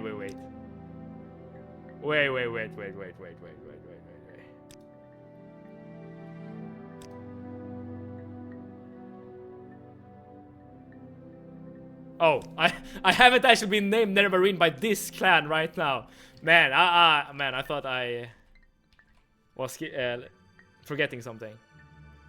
Okay, can you name me Nerevarine?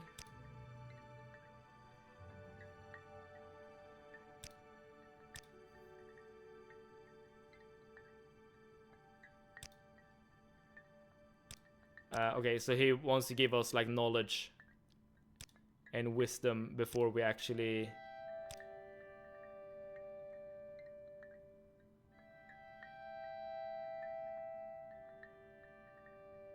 Wait, what? Is there a quest I'm forgetting?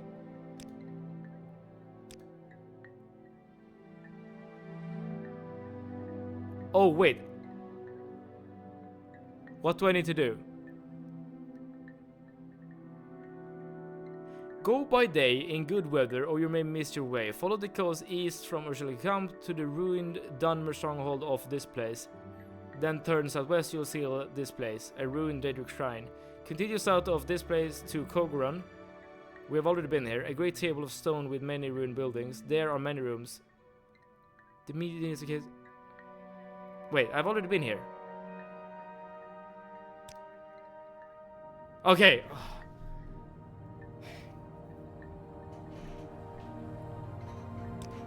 I am now Nerevarine of this clan as well. Man, I thought I was, you know, completely forgetting another quest. I've done it before. You have been named Nerevarine by the 4 tribes of Vardenfell, and you have fulfilled that part of the prophecy. Ushalaku, Amusa, Zainab, and Erbanimsem have all named you Nerevarine, and you have fulfilled the 5th trial of the 7 visions.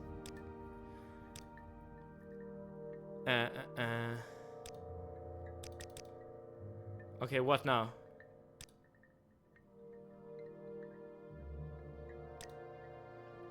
Now with the lost prophecies, much is revealed. Okay, pass the test. What do you mean you're not Nerevarine? Oh, what's going on? What am I missing?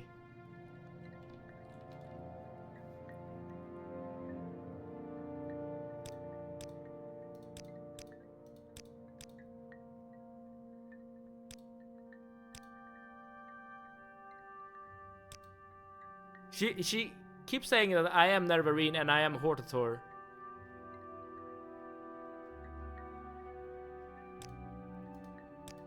Do I just need to go to... Okay, I'm completely lost at the moment, not gonna lie. Do I just need to go to Vivek right now? Like, is that how it is? Like, I'm pretty sure there's a step before that, right?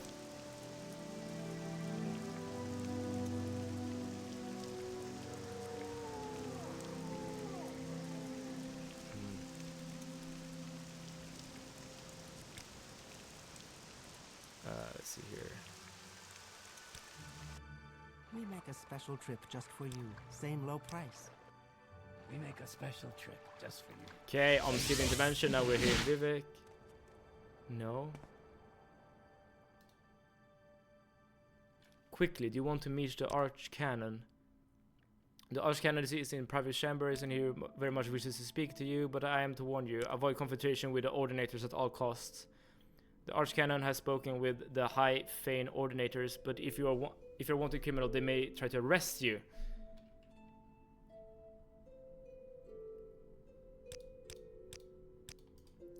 Okay. I think this is the... I'm not sure, like I'm kind of lost at the moment, but I'm thinking this is the next part of the quest. So I'm gonna use Amulet of Shadows, I'm gonna fly around, and then we'll talk to the guy.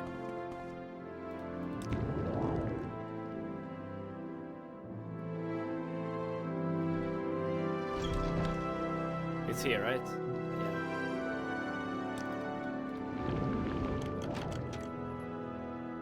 Your crime has been reported. Well, hopefully that won't matter.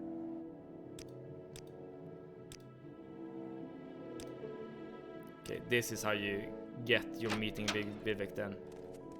Excellent. Okay.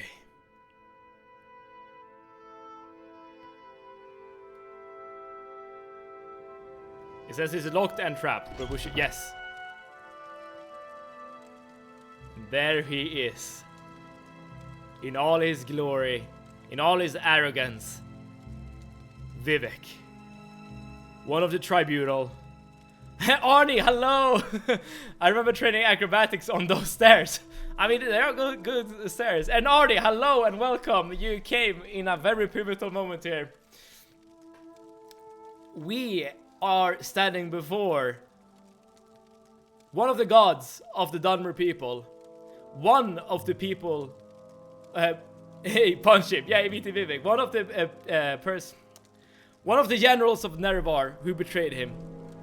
And we are Nerevar Reborn, standing before him. Now, listening to him would be very interesting. But I'm just gonna click through the dialogue.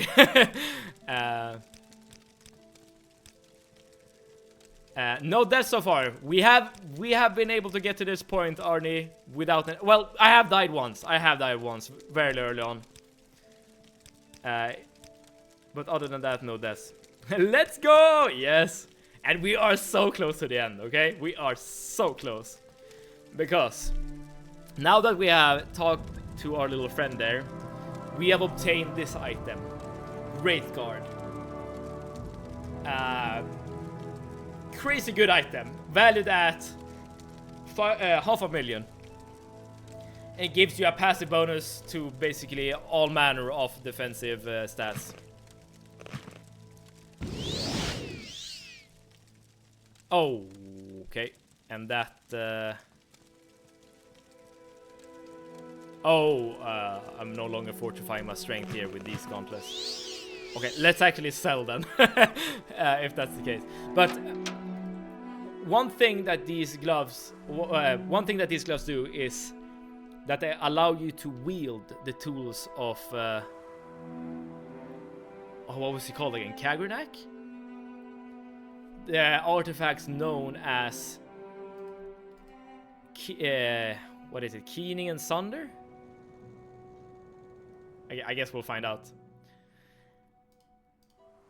And with those items, we will have what we need to defeat Dagoth and we will save the bong weapon. That is a very accurate description of what it is. I think it is Keening and Sunder. That's what they're called. But as I said, I need to go and sell off some stuff. I mean, this is the last time I'm gonna... Oh, please. How may I help you, Braden? How does the day greet you, friend?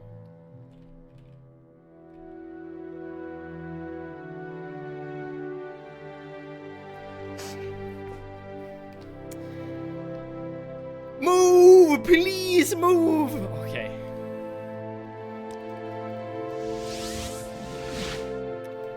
The game is gonna troll us for one last time. The game's biggest enemy... Okay, I can't speak. Man, I'm getting exhausted here. Exhausted here, there we go. The game's biggest enemy is not Dagoth but the NPCs. Yes. Yes. So, I can do this to get to Caldera first. Wait, no. Not Caldera. Balmora first. This game needs a shove ability. Yes. And that is one of the things that Eno advocated for with the mods. Okay, so you know what? Given that this is the last time, and I repeat, last time we're gonna be at any city in the game, let's actually take a few moments just to completely restock. Like, let's... Like, we're on the finish line at the moment, okay? So... spending a few extra minutes just to, like, resupply with mana potions... is probably a good thing. And you know what, I probably don't need to sell items, because what do I need gold for at the moment, right? There's nothing left to buy. There's no training to be had, no items to buy, no person to be bribed. Like, we are done with gold. The last thing we need are mana potions. Enough mana potions that we know for a fact that we can survive the Red Mountain and everything that's await us there. I mean, I guess we could technically stock up on Sujama as well in order to to do the Sujama trick again. Let's buy some more salt. I am definitely overdoing it at the moment, but you know, rather be safe than sorry. But yeah, I guess you can just also stock up on Sujama in order to use melee in order to defeat the enemies. But that's not necessary. This will hopefully also get us to level 8. This is gonna be heavy spoiler territory for me because I never actually got to beat Deathless. I was at the point where you go to Red Mountain when I put down the game and got save delete. Okay. Like, wait, shouldn't I level up? Oh. I got the next level up. Skip, I guess. Part of me here, Arnie, wants to like tell you to like turn off the stream and actually do it yourself. But part of me also wants you to be along here because it's gonna be cool to know that there's at least one person in chat who has actually never like seen this and done this. Okay, so now we have enough mana potions. Let's also make sure that our Amulet of Shadows is completely recharged, like to the brim. And of course, let's get some attributes. That's gonna be helpful. Okay, all of our magical equipments are completely recharged. Let's just drop the crap that we don't need on the ground. Okay, so I won't need these. Oh wait, are these good? Bone Dancer Gauntlet. I don't think so. Let's see here. Where's Wraithguard? Yeah, that I definitely need to wear, but the rest I can get rid of. And getting rid of items from my inventory is kind of nice, because that will allow us to move a bit quicker.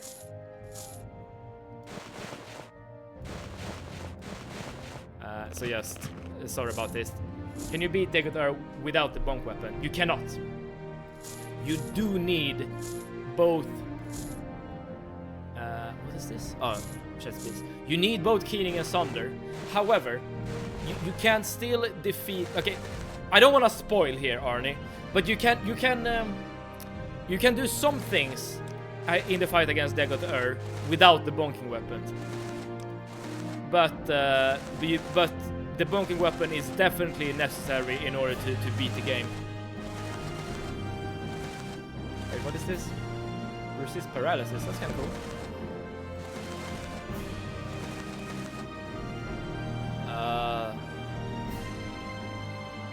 I guess this is all just mana potion stuff. In our right hand, we are wearing the gauntlet called Wraithguard. The last thing we need to do before we get going is go to Vivek and for one last time reapply the buff, reapply the blessing of Vivek that allows us to fly. That has helped us so many times during this journey, my friends. The last place we need to go to is right here, the Red Mountain. Aldrune is just next to it, so I'm gonna teleport to Aldrune and I'm gonna fly from there. You know what? The fastest way to get there, I just realized, is to recall from here and use divine intervention from here and go inside these doors up here and talk to you and travel to Aldrune. And let's just fly out of here. And here we are. Okay. We're never going back to a city again after we leave Aldrune. You can't beat the game without Sunder. Correct. But you can deal with certain elements of Deathless without Sunder. But yes, Sunder will be necessary to beat the game. We're gonna do 3 things in the Red Mountain. We're gonna go to this place, Veminol. We're gonna find an item there. We're gonna go to Odrosol. We're gonna find an item there. We're gonna go to Deathless, and we're gonna find a guy there called Deathless, and we're gonna kill him. That is what we're gonna do. So let's start with the place that's closest to us. Let's equip the Shadow Shield, because in case we come across annoying cliff racers like this one, we can just click left click and we are invisible and they won't care about us. Here's the thing, I don't actually remember the layouts of any of these dungeons that well. So hopefully I won't just wander about the place being lost and stuff like that. Okay, we're going over the ghost fence. Now this, oh man, like this is probably not the coolest way to experience the Red Mountain for the first time. Like going through the actual entrance on the south side here is probably way cooler. Or I know it's way cooler because I've done it myself.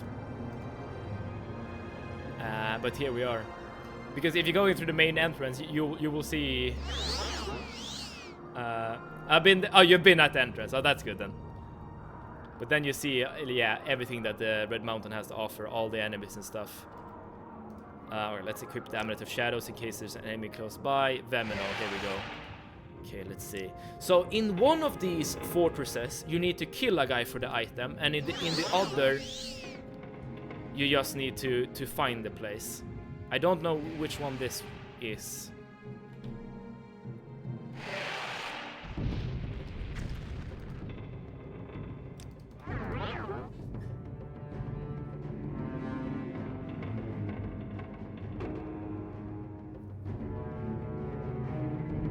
Do you guys know what happened? I thought I had activated the Amulet of Shadows, so that's why I just was flying by carelessly like that. And that is why he saw me, because I hadn't the effect of... Yeah, so this is this place, man. Oh, that would be such a shame. Oh, man. Okay, we need to finish this quickly, because my own, like, exhausted self is just gonna mess this up. Okay, so this is the guy we need to kill. Okay, he can actually see me, it seems. Even though I have the Amulet of Shadows equipped. Or can he? Okay, I'm gonna pop a few of these at the same time. Okay, I can't shoot...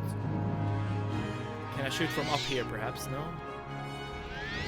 He's lagging out. Okay, I can hit him from here. Perfect, perfect. I'm not doing that much damage. And this is not Deathless. This is just like one of his lieutenants. Yeah, but this will do it. This will do it. Odrosol is much easier. You can find Keening in seconds if you find a tower. Yes. I do remember that there's only one of these fortresses where you actually need to kill something. I don't know the path to Keening by heart, but hopefully it won't be that hard to find. Okay, he's done. He's dead. We are witnessing, in front of our very eyes, Sunder. One of the tools of Kagrenak. One of the artifacts that granted the tribunal the divinity they possess. And with Wraithguard, we will be able to wear Sunder. So, fun fact, for those of you who don't know this game, this weapon right here, Sunder, you can loot it at the start of the game, technically. Like, if you get to this point, if you kill this guy and whatever. Like, there's nothing stopping you from looting this item. But you can't wield it in your hand without taking damage. Unless you're also wielding Wraithguard at the same time. And we have it now. And we have it now. Let's, before we do the same mistake again, reapply Damnate to Shadows. And let's move out of here. How much damage did you take? Oh, do you take? I think it's like 200 damage per second or something like that. So, interestingly enough, you don't instantly die if your health is high enough. And that is actually what I abuse when I speedrun this game. Because if you can get your health high enough so that you can survive a few hits,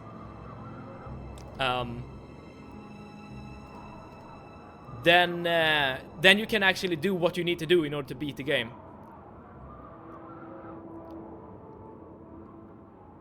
And if I remember correctly, like the proper any percent like speedrun of this game, they use some other glitch that I can't comprehend. I'm sure there's an explanation in lore why you take damage from it. That's a good question. I mean, the tools themselves, again, they are like what separates mortals from divinity in a sense. Like it is what the tribunal used in order to get to the place where they got, right? Divinity. They are deities.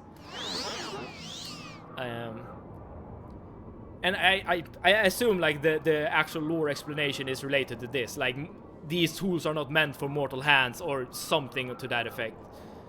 Okay, so there should be an entrance somewhere close here.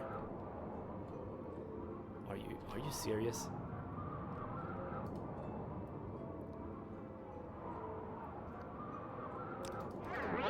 I'm gonna kill this cliff racer, because if I don't, I'm gonna forget that it's outside the door and it's gonna spawn camp me, okay? So, this might seem unnecessary, but I assure you, I'm not taking any chances at this point, okay? We are so close to the end. Alright, cliff racer down. Okay, I'm gonna to the... Let's try to remember where to go. I'm pretty sure this is not the right door. Because, you know, it's completely correct here. Like, if you know the right path, you can, like, get there to there in seconds. I think this could be it. It's metaphysical. Imagine, like, it's like grounding against getting magically electrocuted. Ah, fair enough.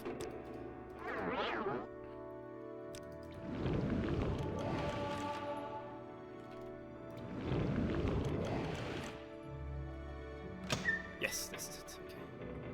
Okay. I did remember that this artifact was locked behind a door. And here we have the Twin of Sunder. Maybe that's not the best way to describe it, but Keening. The second tool that the Kagrenak used. We have both of them. And this is a really good weapon, by the way. I actually use this. I actually use both Keening and Sunder in my quote-unquote casual playthrough in the DLCs, because they are very good.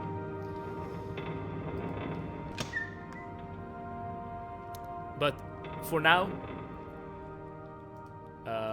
they are what will be used against the enemy of Asura, the enemy of the Tribunal, the enemy of Nerevar, the would-be god, the pretender, the sleeper, the golden mask boy. We know him as Dagoth. We're doing it. Let's see here. Where's the entrance? I remember there's like a handle you need to pull that's outside. See you in a few minutes. All right.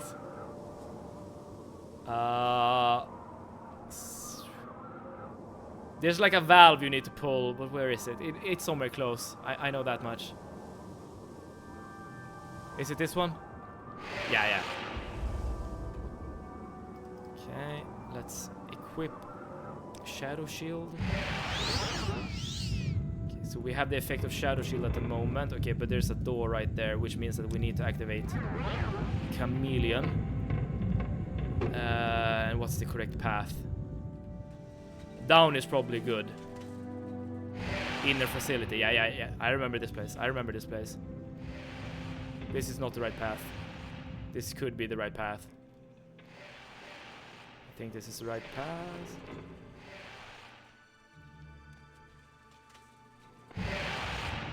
Oh, we're so close. We are so close. Okay.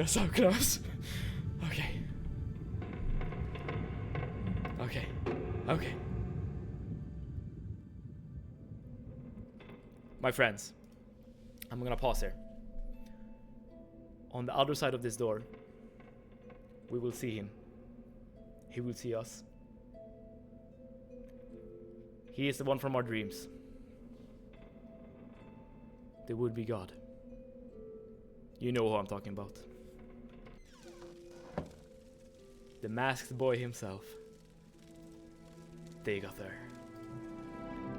Welcome, Moon and Star, to this place where destiny is made. Destiny is made, eh?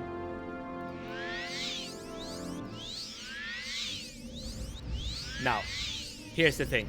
This guy throws fireballs. I should be immune to fireballs because of my setup. I am not gonna test this theory, so I'm gonna strafe back and forth until it's out of magicka. Once he is out of magicka, he will run up to you to punch you in the face. And with levitation magic, he won't reach you. He will try his best. He will struggle. But it is inevitable. Deathless. The night is mine. This match will be mine.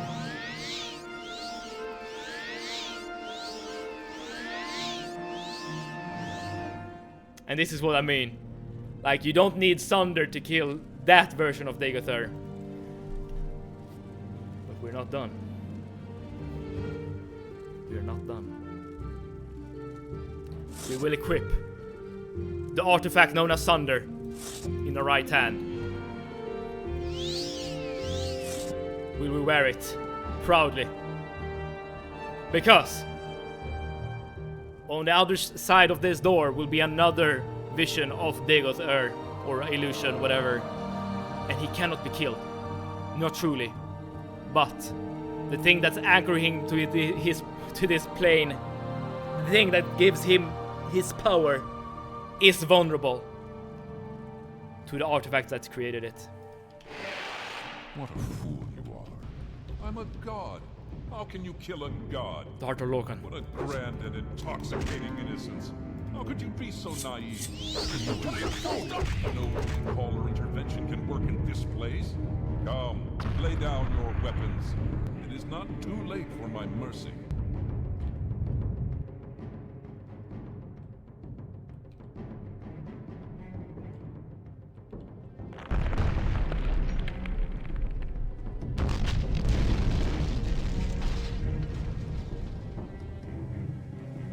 Did we get him?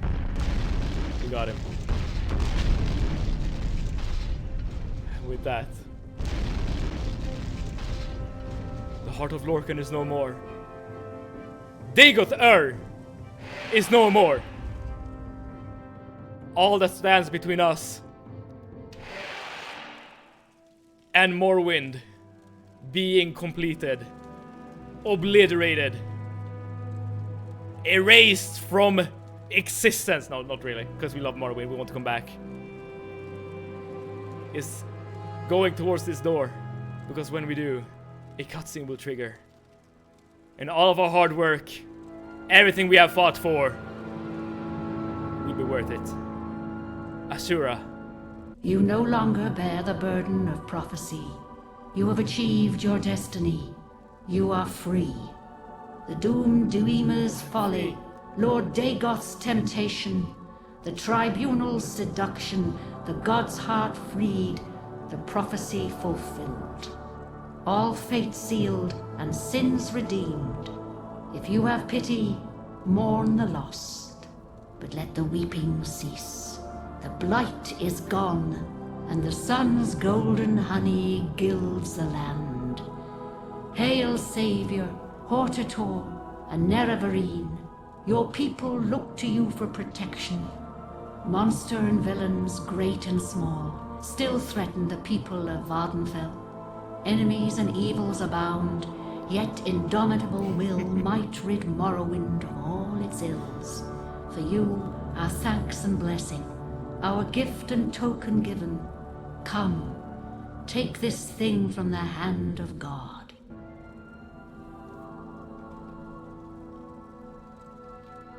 Can I loot it, please?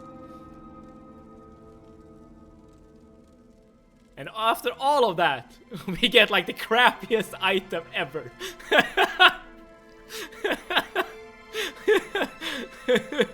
Oh man.